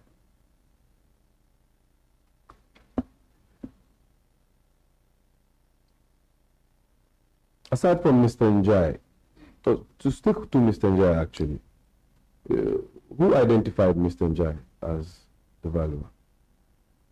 Well, I was in charge of the process, but I never knew him. I've never met him. And I believe at some point he had worked with the council or they had done something together. So I believe that suggestion came from the office of the lead counsel.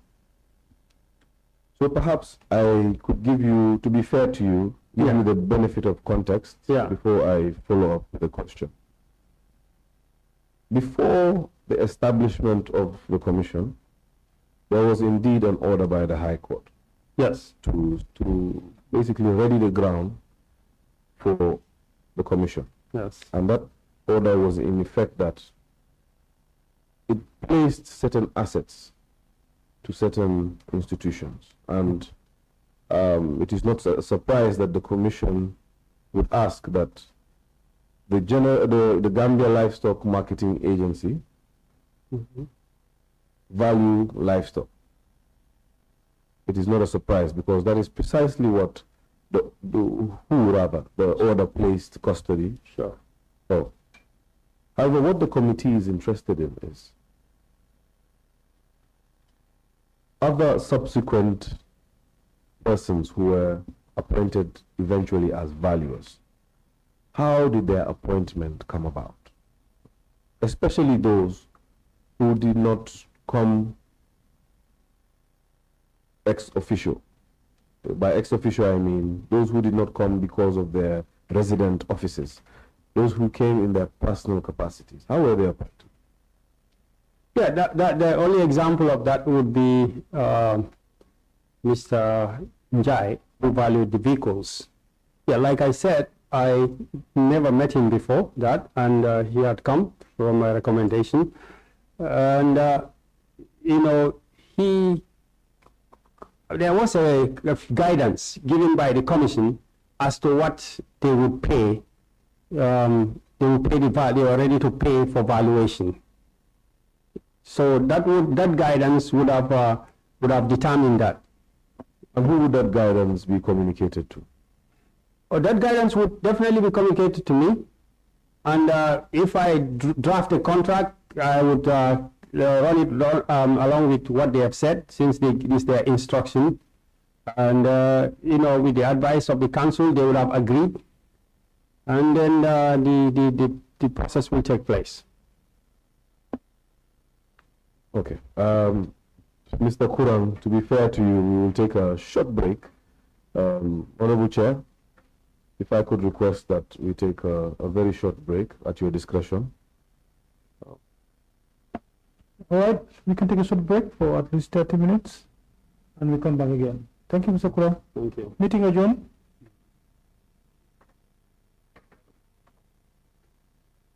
by 1:30 we should be back. Yeah. Oh, where? Yeah. Okay. Okay. Okay. Okay.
MOJ 5A.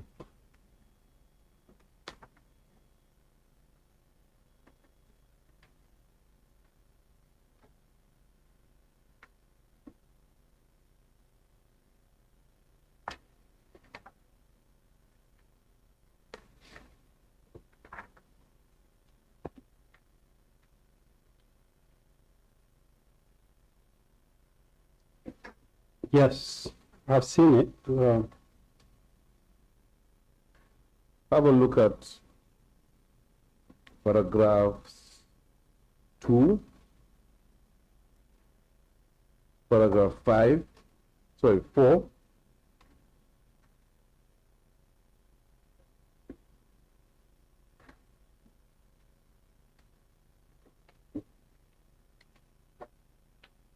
Paragraphs.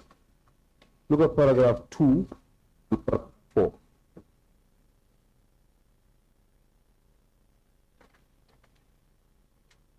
Two, yes, I've seen two. And paragraph 4. For the benefit of the record, we can go on an exercise of entering paragraph 2 and paragraph 4 on the record by virtue of you reading it. You may read paragraph 2. Okay, paragraph 2. that the custody and control of all movable and immovable properties held by or in possession or control of the respondent, his servants, agents, associates, and family members, or otherwise whosoever as listed in the annexure marked 1 attached to this order, be and is hereby granted to the Registrar General. Can we kindly go to paragraph 4? Yes, 4, that all the livestock held by or in possession or control of the respondent, his servants, agents, associates, and family members, or otherwise, however, or howsoever be, is it whosoever? Howsoever be and are hereby seized pursuant to this order, and are to be kept under the custody and control of the Gambia Livestock Marketing Agency, GMLA, pending the conclusion of the investigation initiated by the Attorney General. I would like you to read 5 as well, but perhaps to save time, agree with me or disagree, feel free to, that paragraph 2 spells out the fact that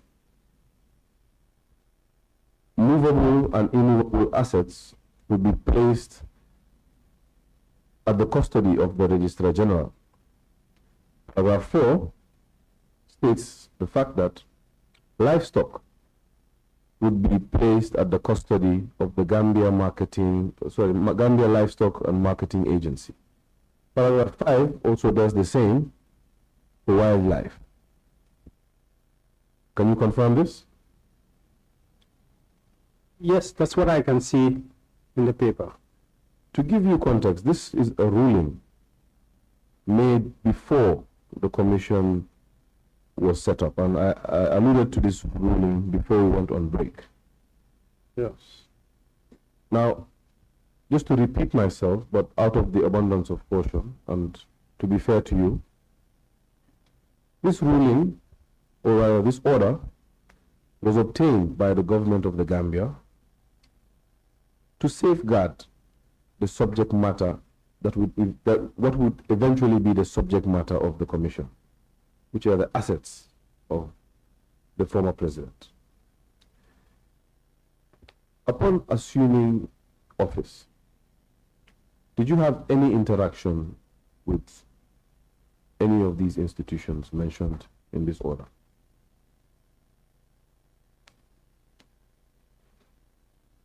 The first one, the Registrar General, yes. I've had interaction with the Registrar General. As it pertains to? As it pertains to the assets, yes. What about GILMA, the livestock marketing, the interaction that I had with them was when we, the order, directed us to let them do the tagging and the valuation with us. Okay, we will come to that. Yes. But prior to that, had you had any contact with them? No. What about the Gambia Wildlife Services?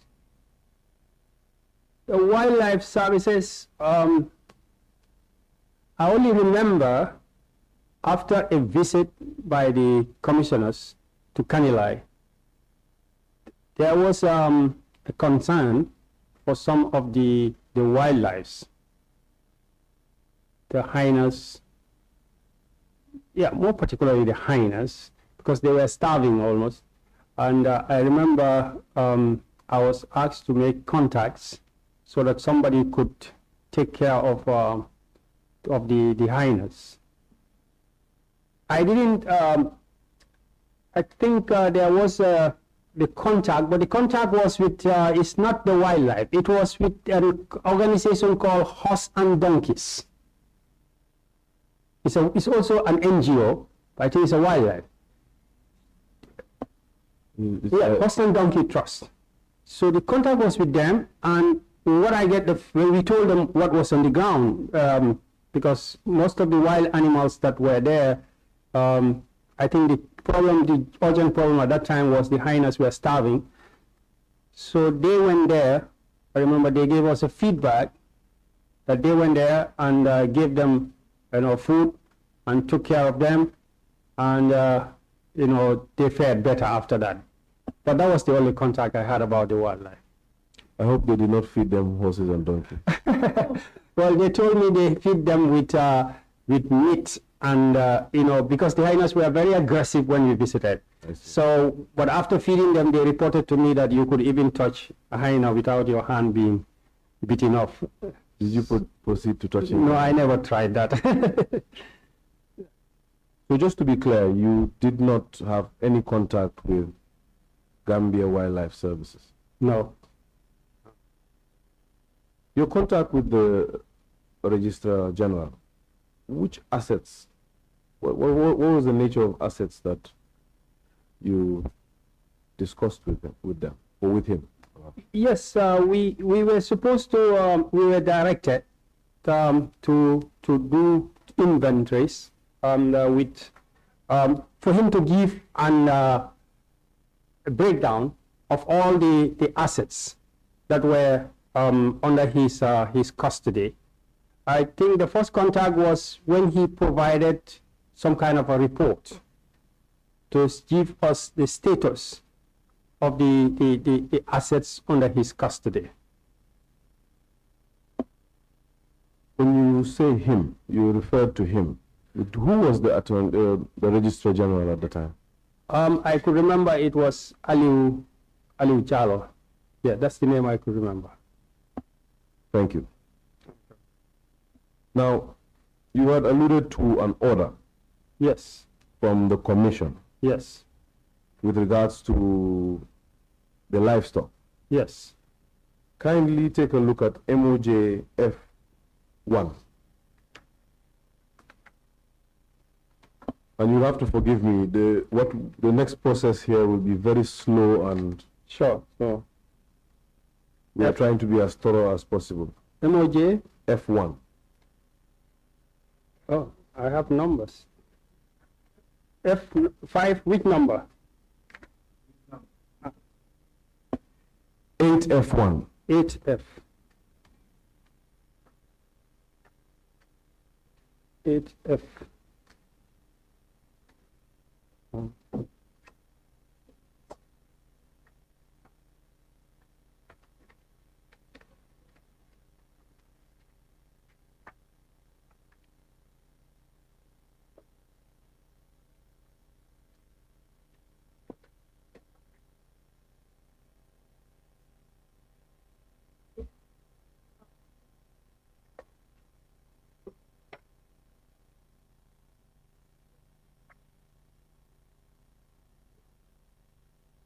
This one?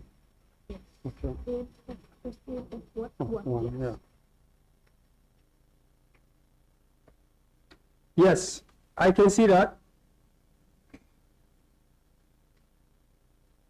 Can you read the caption of MOJ 8F1? It's a letter addressed to the Solicitor General and Judicial Secretary at the AG Chambers, and the heading is Request for Impress to Implement Interim Livestock Order. The date on the letter. It was dated 27th of December 2017. And who issued that letter? The letter was signed by me and copied to the chairman and the council. Would you like to read the contents, or you have the option of explaining the contents? Yeah, it's to implement it, there is a budget. So the letter is about the budget. He said, as per the interim order attached here, I hereby request for impress amount 356,000 from the commission budget. Please find the budget attached here for the breakdown of the amount being requested. Kindly note that to minimize further loss of livestock, The 4-day tagging exercise started on Sunday, 24th December 2017. This will be followed by a 10-day sales period starting Sunday, 31st of December 2017. Please contact me for more details. Sincerely, I sign, copy to the chairman, the council, and file. So, do you remember writing this letter? Yes, sure, I remember. Do you remember the circumstances that warranted this letter? Yeah, I mean, the circumstances was there was an order from the commission. Let's zero in, before you explain, let's zero into that order. Okay. It's attached as part of MOJ 8F1. Yes. After the budget. Yes. That you prepared. Yes. Can you read paragraph A and B of the reciter? A and B. Yes. It says, A says, the Director General of Livestock Marketing Agency has not taken control or custody of the livestock subsequent to the court order in civil suit number HC 16817/MF/056/F1 between the Attorney General and Alhaji Yahya Jammeh, as per his letter dated 11 October 2017, reference GLMA/DTFS/102/140. That's A. B. The Registrar General's report addressed to the Chief of Staff, to the Chief of Defense Staff, contains allegations that one Major Jibril Jammeh has slaughtered 400 cattle for unknown purposes. Before we proceed to reading C, did you see any of those reports? Yes, I remember coming across a report from the Registrar General. Let's proceed to C. C says, it is clear that the said livestock are at risk. Right. I would urge that we read two more provisions of the order to be specific, and that's number 3 and number 6. The reason why I'm putting only number 3 and number 6 to you is to be fair to you. Perhaps on a later date we can discuss it in detail. Let's read out number 3, paragraph 3. Paragraph 3, the Secretary to the Commission shall, in consultation with counsel assisting the Commission, take charge of and supervise the process. Here is sale. The tagging and the sales, yes. Process. All right. Let's tagging, valuation, and sales. Fantastic. Yeah. Let's read paragraph 6. 6. The leave of the High Court shall be short in respect of this order if considered appropriate.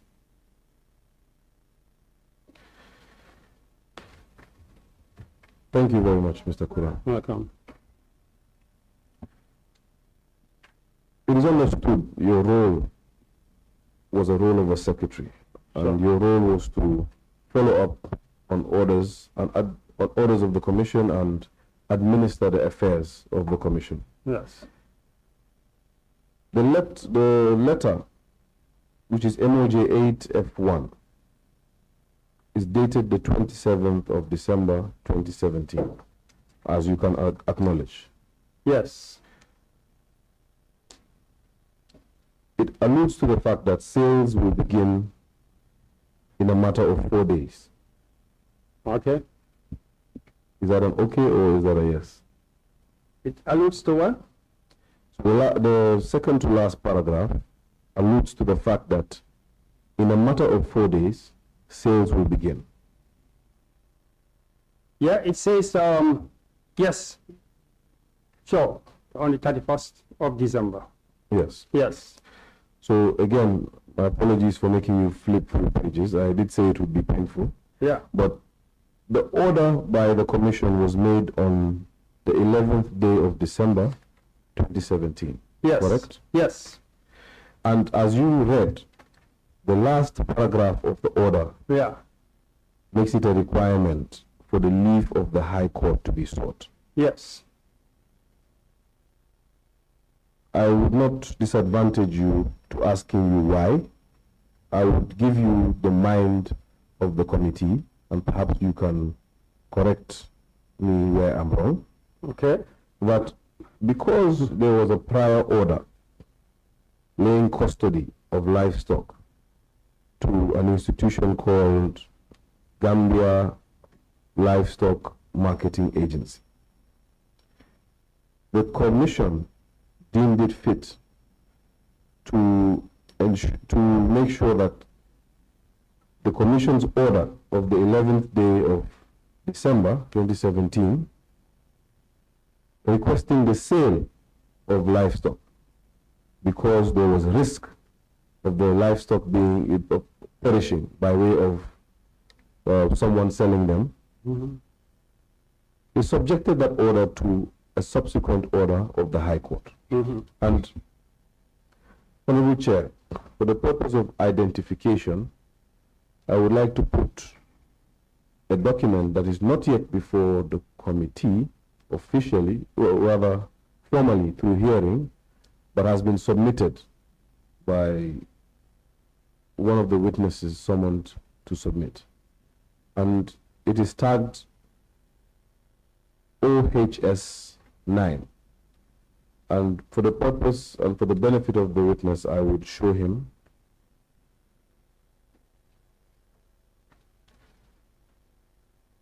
I would leave, it's a 2-page document. I would leave it on the front page.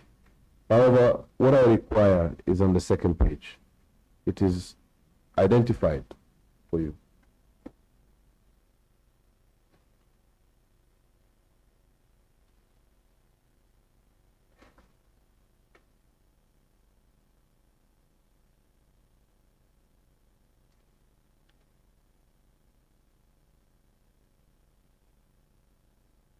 Okay. Yes. Flip to the second page. You would see something identified. Yes. Is that paragraph 2? Paragraph 2, yes. Kindly read paragraph 2. It says, leave is hereby granted for the livestock seized pursuant to the order of the High Court, dated 22nd of May 2017 in this matter to be sold pursuant to the order of the Commission of Inquiry issued under the Constitution of the Republic of the Gambia. All right. So an order was made for sale of the livestock to be made. Yes. As you said, tagging first. Yes. And then valuation and then sale. Yeah. Assist me here and walk me through each step. Okay. Let's begin with tagging. Explain what the process of tagging entails and who exactly was involved in that process. Tagging is when you have pre-numbered tags, and then you go to the site, which is likely canali. Then you take the cattle one by one and start putting a tag on each cattle. And then you record it, the tag number. Tagging and valuation almost take place simultaneously. Because when you tag, you know, they have a tool that they pinch a hole on the ear of the cattle and then put a number on it.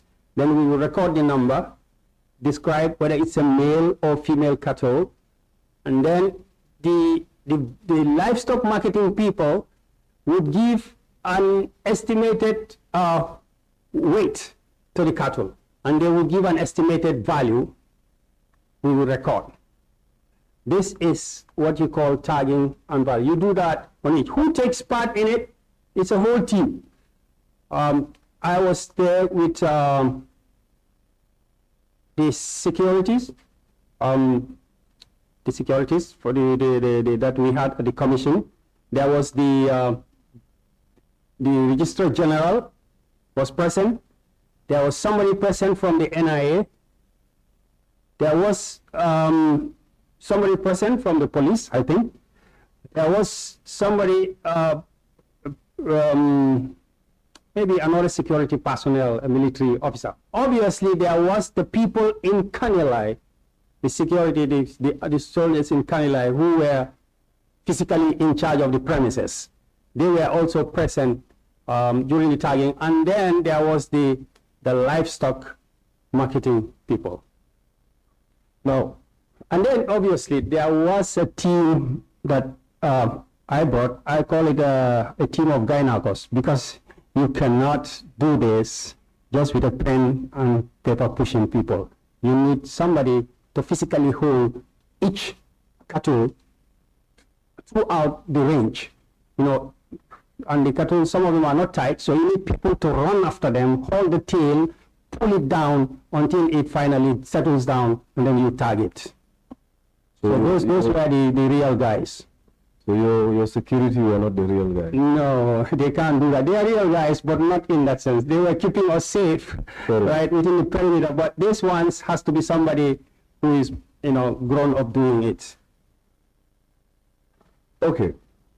When we look at the order that you had just read, it's the order of the High Court. Yeah. The order was made by His Lordship Justice Jao. May Allah rest his soul. Yeah. The order referred to two individuals, or institutions rather, to be present. Can you read it again for us? That's paragraph 3 and 4. Paragraph 2 of the order, which is the document I identified as OHS, I believe, 9. 9. Yes. Yeah, paragraph 2. The paragraph identified. Leave is hereby granted for the livestock seized pursuant to the order of the High Court dated 22nd May 2017 in this matter to be sold pursuant to the order of the Commission of Inquiry issued on the Constitution of the Republic of the Gambia. And the next paragraph? Next paragraph 3, the Honorable Sheriff of the Gambia is ordered to conduct the sale, and all proceeds of the sale be kept by the Honorable Sheriff in an interest-bearing account, pending conclusion of the Commission of Inquiry or further orders of the court. That's number 3. Number 4, the Gambia Livestock Marketing Agency shall assist the sheriff in the valuation of the livestock. So, according to that order, yeah, 2 institutions were identified. Yes. 2 public offices. Yes. One was the office of the sheriff. Yes. The second was Gilman. Yes. If we can refer to it as that. Yes. Now. Was the office of the sheriff present during the tagging? No, you have to understand the context of this order that I'm reading from. This order that was represented with Kimbenta actually came in at the end of the tagging and the valuation. There is a history to this. There is an chain of email between me, the lead counsel, and the AG, and Kimbenta, and working with the other counsel, Ananjai. The order, after we did the tagging and the valuation, I think that ended on the 28th or so. Before we could move to the next step, which was the sales, the lead counsel called me and said that the sales should not take place, it should hold on full. I said, oh really? He said, yes. He said, why? He said, because the order of the commission is going to be referred to the High Court. I said, well, yes, okay. From then, the lawyers, the Ananjai was the first instruction of the lead counsel to write something, you know, that needs to go to the High Court to effect what she explained to me. Then there was an email to the AG by the lead counsel saying that they need something to be submitted to the High Court for an order. And then that was forwarded. Then Kim Bentar responded that he is proceeding as instructed by the AG to do this order. And then obviously after that, you know, the order came. I have the chain of emails with me that I'm talking about. Fantastic. The chain of emails is very important. Yes. Perhaps you can present it to one of the secretaries and we would subsequently include it into the evidence. It goes right at the heart of the mandate of this committee, and which is one of the limbs of the mandate, which is the identification of assets. And since tagging is a form of identification, it would go at the heart of our mandate. Just if you could give us more context. So the order of the court asks that valuation should be done by Gilmer, or rather the office of the sheriff in consultation with Gilmer. Correct?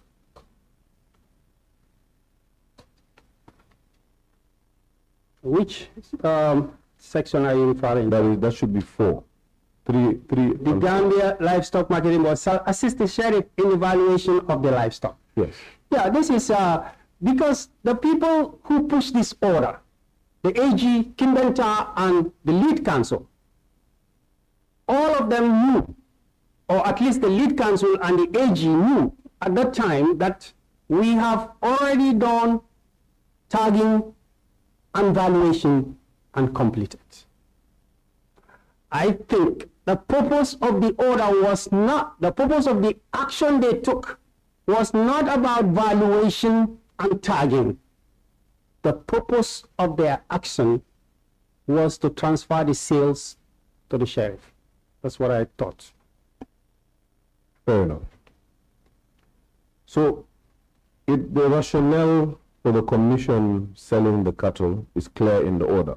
Yes. Because they were being sold, and already 400 cattle had already been sold.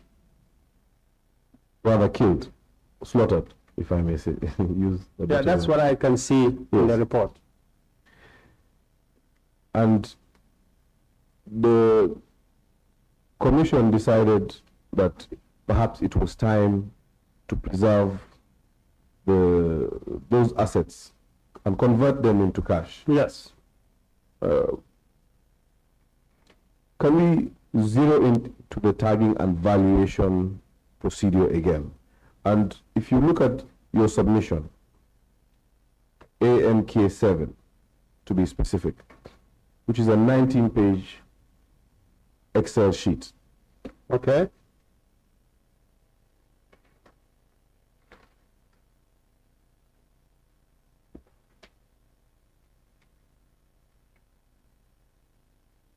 And as you look at that document, yes, could you explain, you have highlighted the personnel that were present on the ground, okay, for tagging. Can you explain why the commission needed to invite such a vast pool of expertise from the NIA to the Office of the Registrar General's office, the Office of the Registrar General, sorry. Yeah, the Registrar General, the Registrar General actually was the custodian, according to, like you said, in the early 2017 order. So anything that the commission is doing with its assets, the Registrar General is always in the picture. So my understanding was that he also had a team, which is the, that includes the NIA and the other security staff that he normally moves with, because he didn't go to Kanilai alone. So we found them together. So when we called the Secretary General, the AG, the Registrar General, he would come with his team. I have no say over who he brings. What I have with me, I have my my bodyguard, if you call it. He moves with me, and then because Kanilai at that time was considered a risky place, we go with at least one pickup of guards. To protect ourselves. A few people of guards. Yeah, to maybe 5 people or so, we go with, and yes, they are armed because this, was not considered to be 100% safe territory at that time. I remember somebody suggesting whether we could go if it's 5 days and sleep in Kanilai, and my answer was no way. I can sleep there, but I can't tell people to sleep there, So basically, this was the team or the result of the team we had to work with.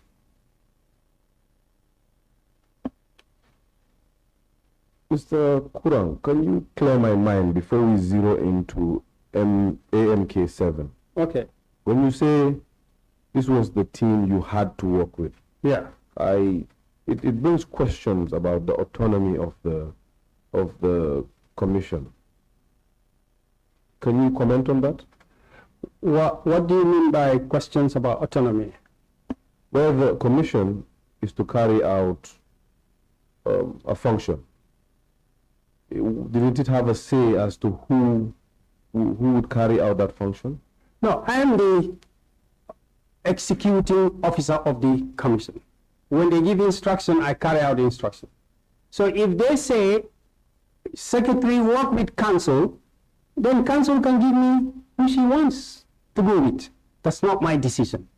If they say, work with the registrar general, I don't see my authority going to tell the registrar general who to bring. So in this particular instance, what the commission said was you should work with lead counsel. Yeah, and the registrar general. Can you direct me to where it says registrar general? No, he is, as I explained, that the order was given based on the report submitted by the registrar general. I think you drew my attention to that. There was a report from him when you talk about the slaughtering of 400 cattle by a soldier. That didn't come from the commission, that came from the registrar general. Do you remember? Yes, I do. Yes. So that report came from the registrar general, meaning he is the one who was updating the commission on the ground. So if we are going to do this exercise, I can't just go with my team blindly without anybody, to check my sanity with while I'm there. Fair enough. Yeah. When you look at the ruling of the court prior to the establishment of the commission, it actually placed the livestock in the hands of Gilmer and not the Registrar General. Okay. And this is why I'm interested in your relationship with Gilmer once you had assumed office. Is it that in relation to the livestock, they were not present at all, as insinuated by the order, as you have read it in paragraph A? Yeah, the order, as you said Gilmer should be in charge. It wasn't my responsibility to make sure that they're in charge. Certainly, I am not insinuating that they should. So, when I went on the ground, I didn't see anybody from Gilmer telling me I am in charge here. I met some gynecologists there and security soldiers, but I didn't remember seeing anybody except the people we went with for valuation and tagging. So you confirm that the process did not have Gilmer as part of it? They were with us for tagging and valuation, but what they participated in before that, I am not aware. Thank you. Let's look at AMK 7.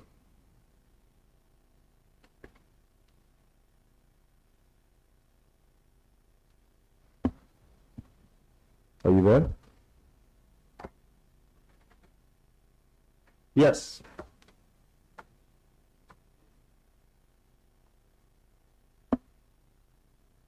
Let me draw your attention to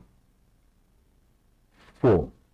But before that, Mr. Kurang, Yeah. who prepared this exhibit? This was what we got on the site. Of course, I take responsibility for this. The officers that were the Gilma officers were giving numbers, and I was recording with my staff. Yes. So this is a record of the commission. Yes. Thank you.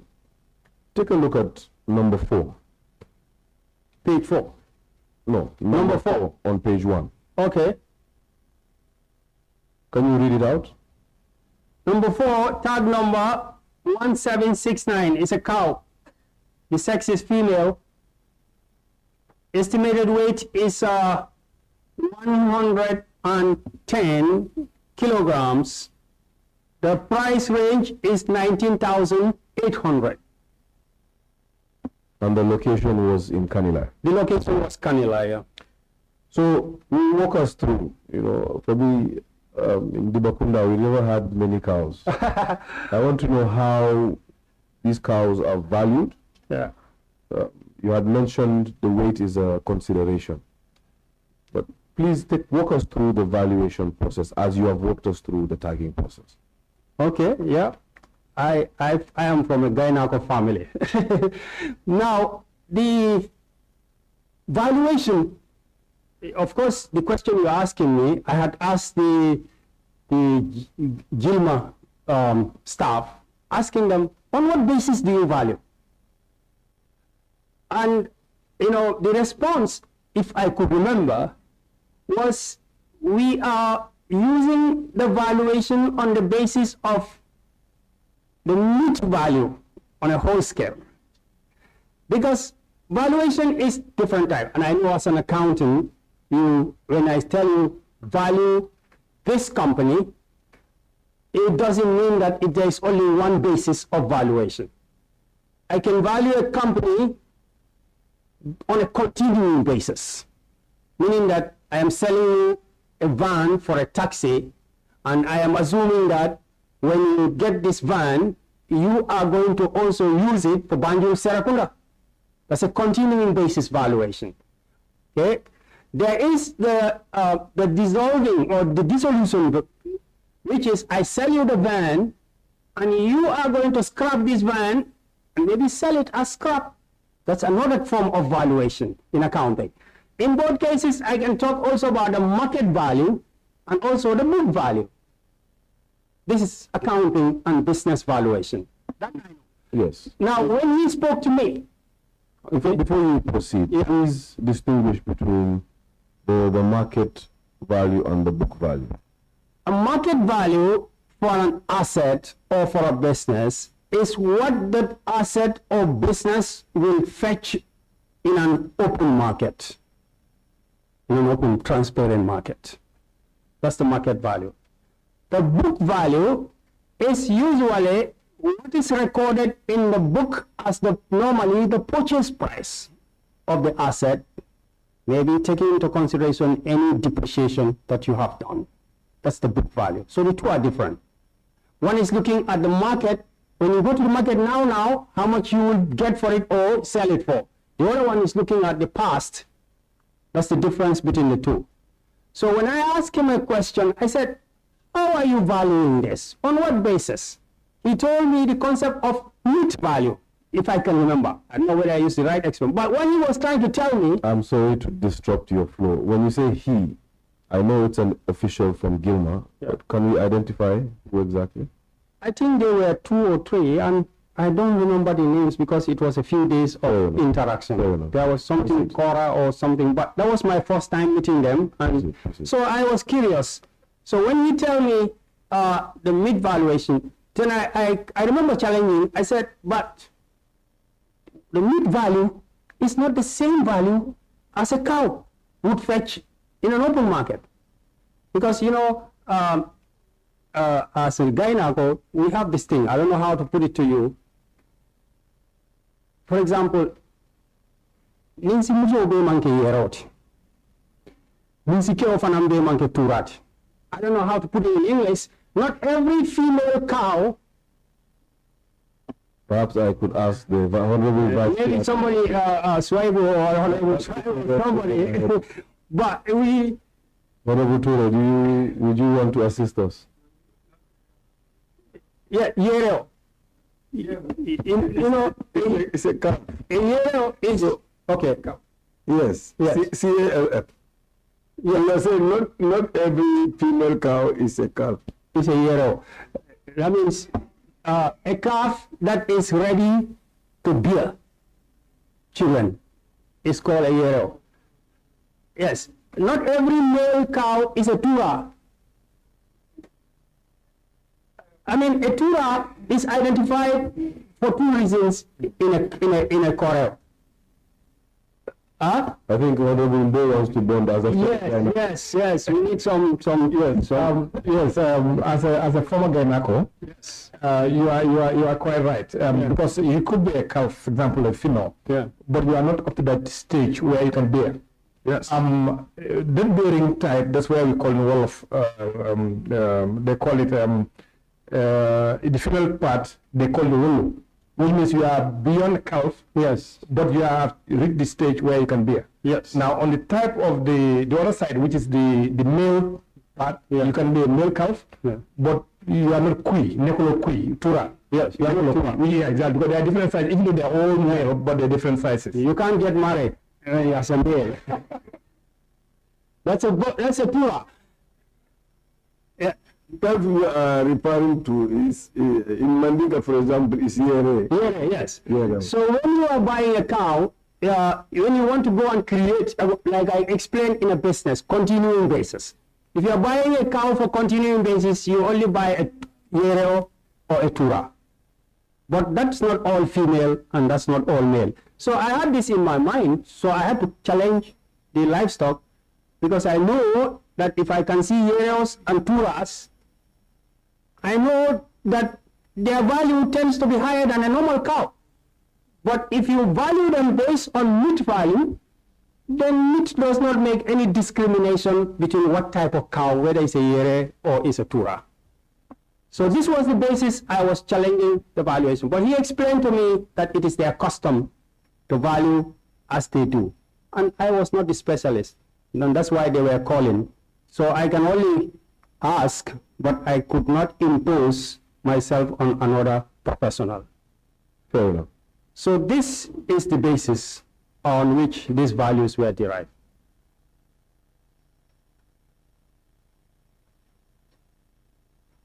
So this was consistent for all the cattle? Yes. Could you remember how many cattle there were?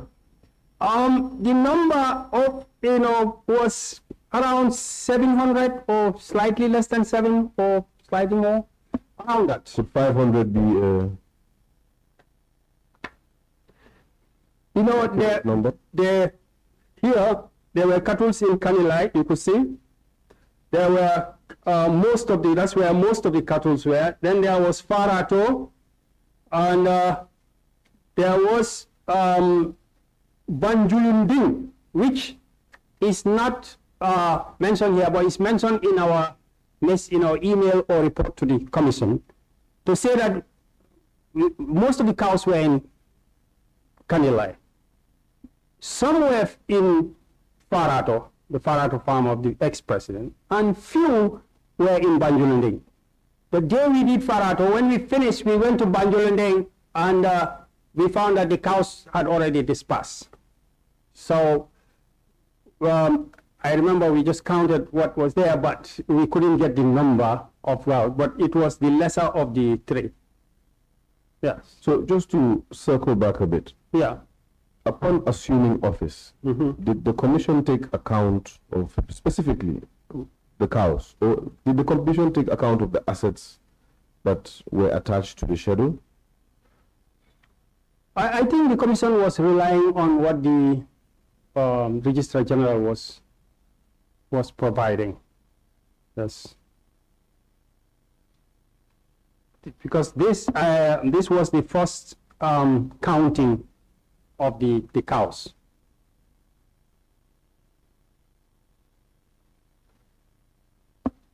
So each and every one of the cows itemized on this list were valued by Gilmer, correct? On that basis of meat value. Exactly.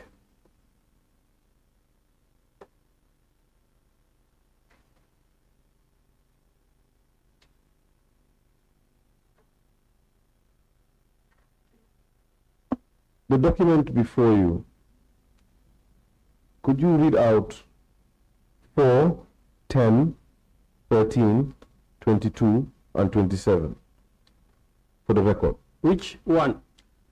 You had already read out 4, so Yes. perhaps we can move to 10. 10. Number 10, tag number 1251. The type of livestock is a cow. The sex is female.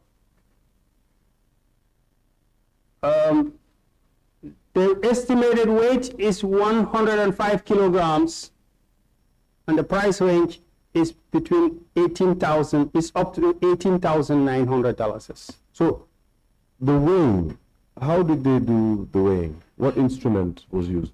They came as experts.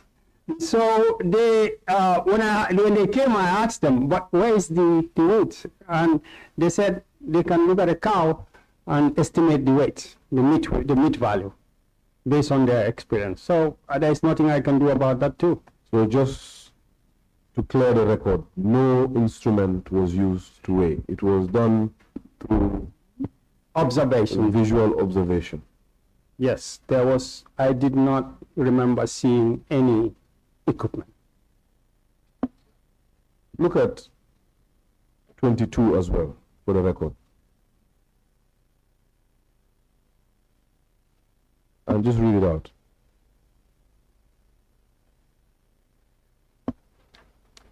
Yes. Number 22 on the list.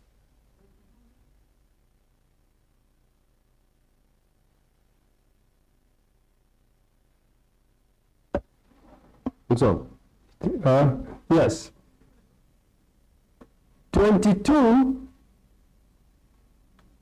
tag number 8494. Type of livestock cow. Sex female.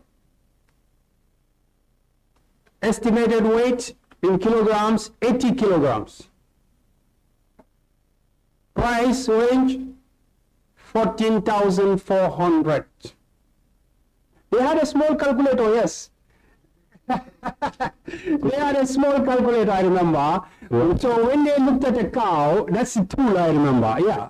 When they looked at a cow, maybe they estimate the kilogram, 80 kilogram, they will multiply it by they have a rate for meat.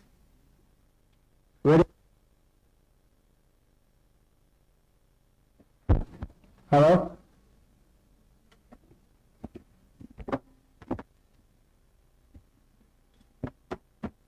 Yes, like I said, they had a small calculator, now I remember, how to move from the kilogram to the value.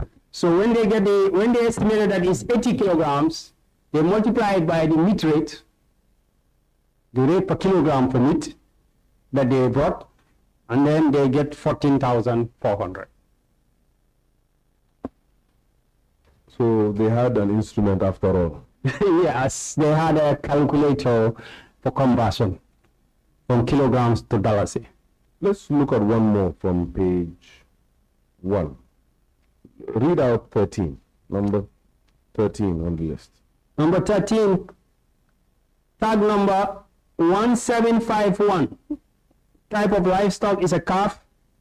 It's a female. It's considered to be estimated 8 kilograms, and it is valued at 1,600. So there is the problem of valuation, continuing basis or meat basis, or Euro and Tura. Honorable Chair.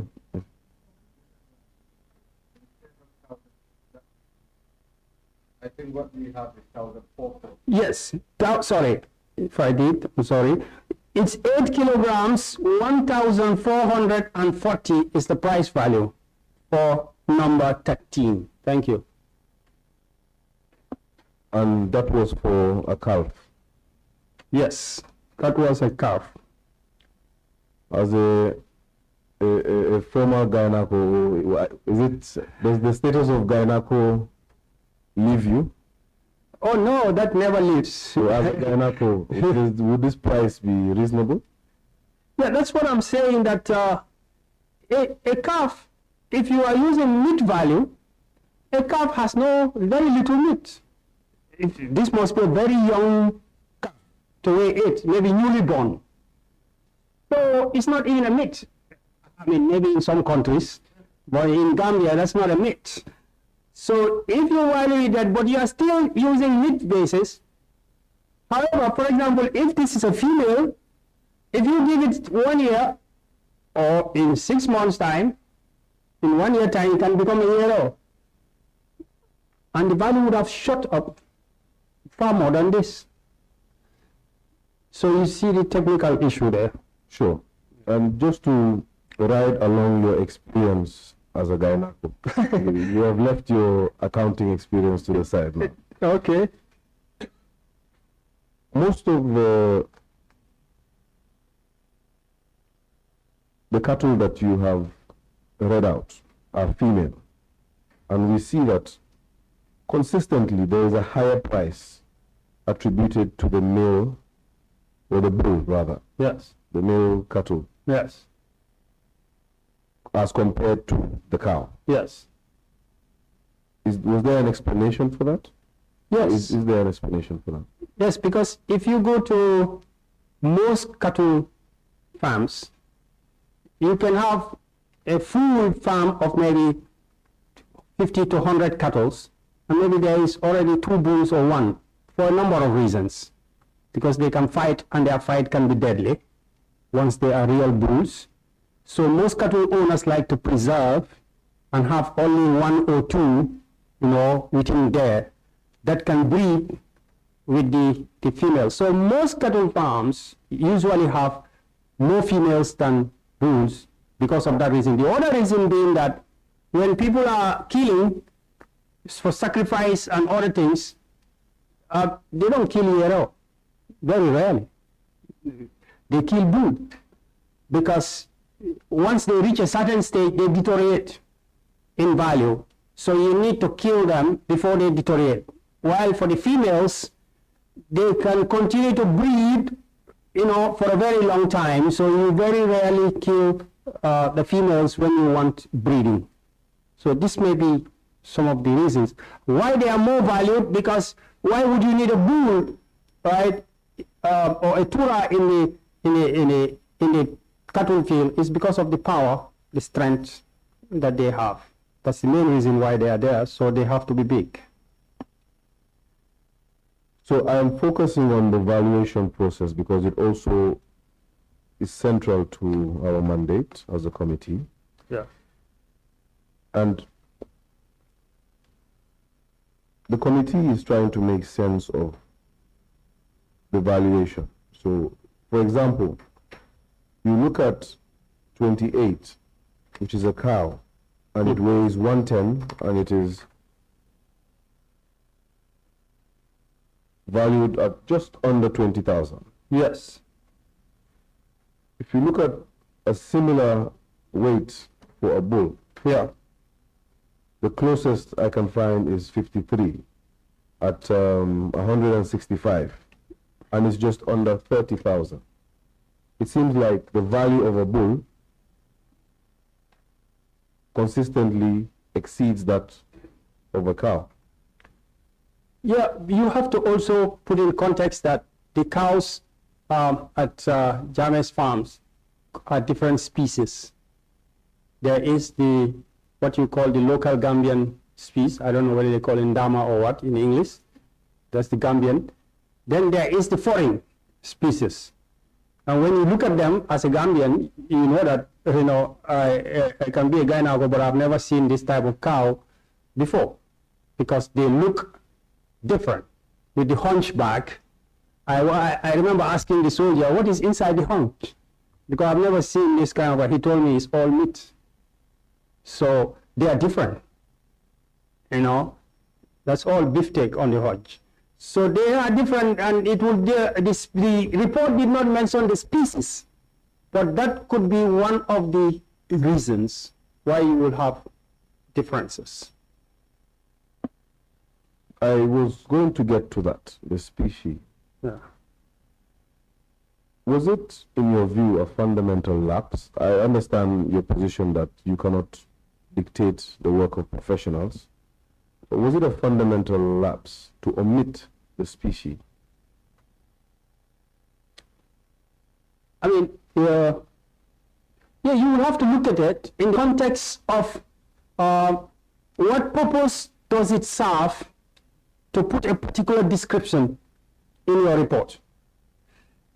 If you, well, they know the species. I only know in Gambia that there is a Ndama cattle, only Gambian cattle. The other species may be from different countries, as I quote, you know, and they may be better in position to explain, you know, what are the species. But when I said the context, what I mean is that now you want value from the sales after you do the valuation. Right? For me, based on my experience of selling them, I mean, sitting here now, maybe that time I didn't have experience of selling cows or other, but sitting here now, what I experience, and also with the vehicles, you can put a value.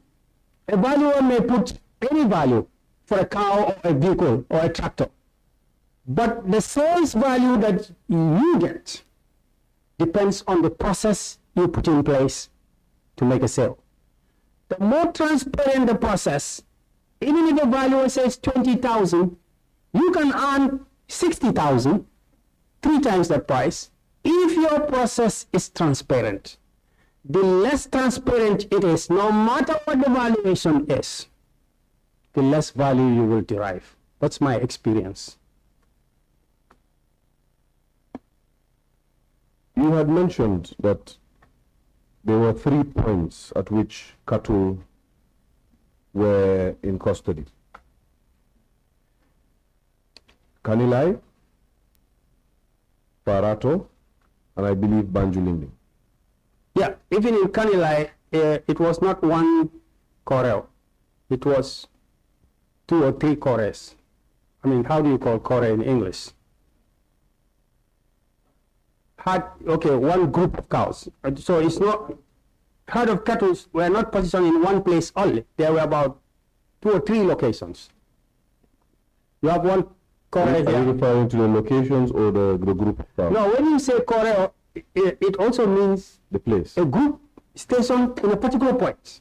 Okay, the range. Yes, the range. But then they put them usually in a fence. Yes.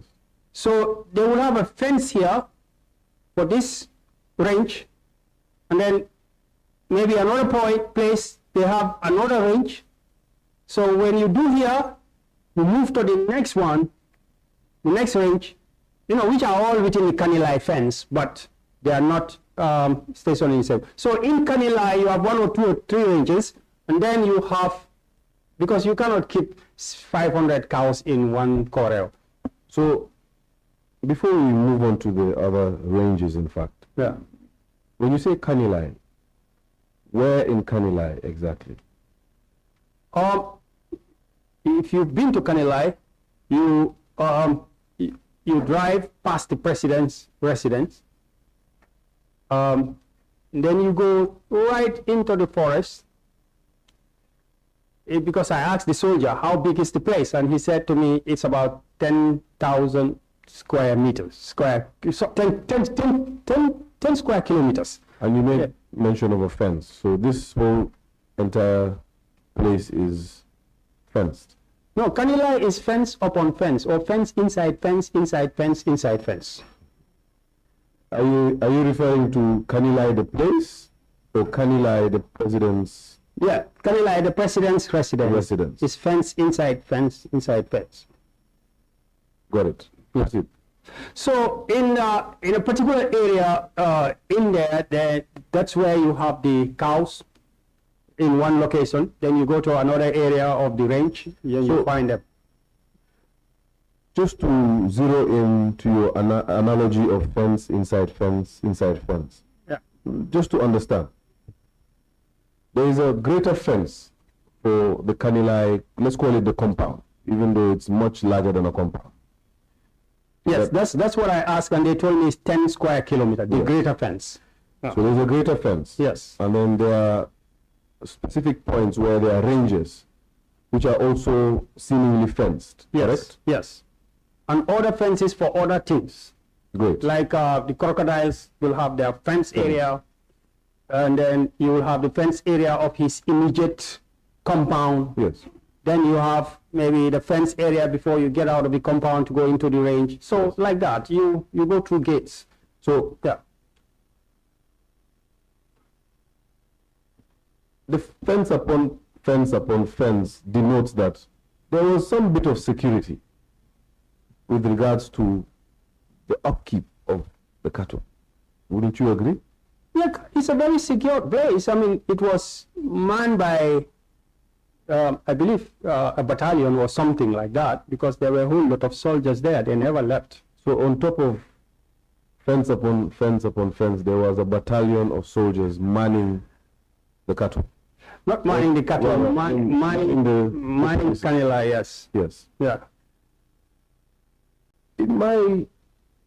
If that was the case, then how come there is accounts or record of cattle going missing, except for the fact that 300, was it 400? 400 cattle were slaughtered.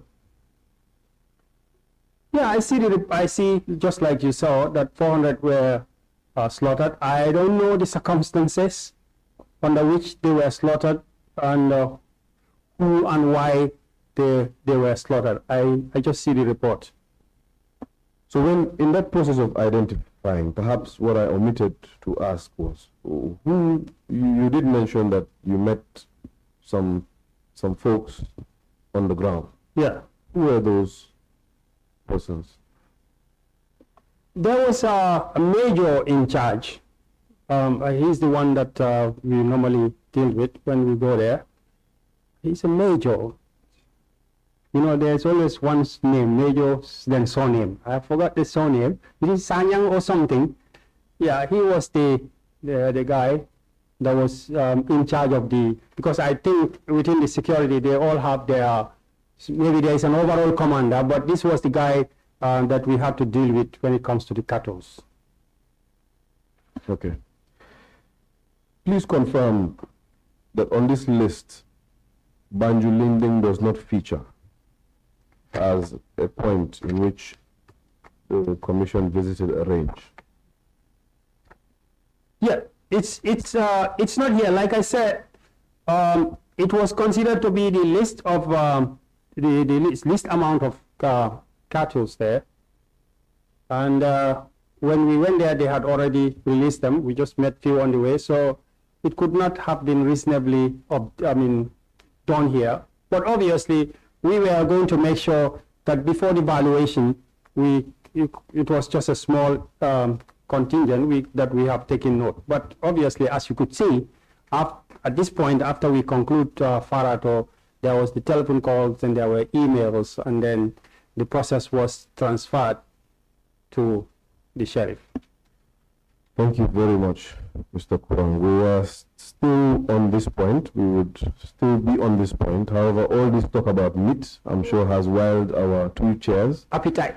Yes, us, and perhaps this is a convenient place for us to take lunch, Honorable Chair. Okay. Thank you, Council. We can adjourn the meeting for lunch break, and we'll resume at 3:30. 3:30, we'll resume again. I think that's fine. Thank you. All right, meeting adjourned until 3:30. Thank you.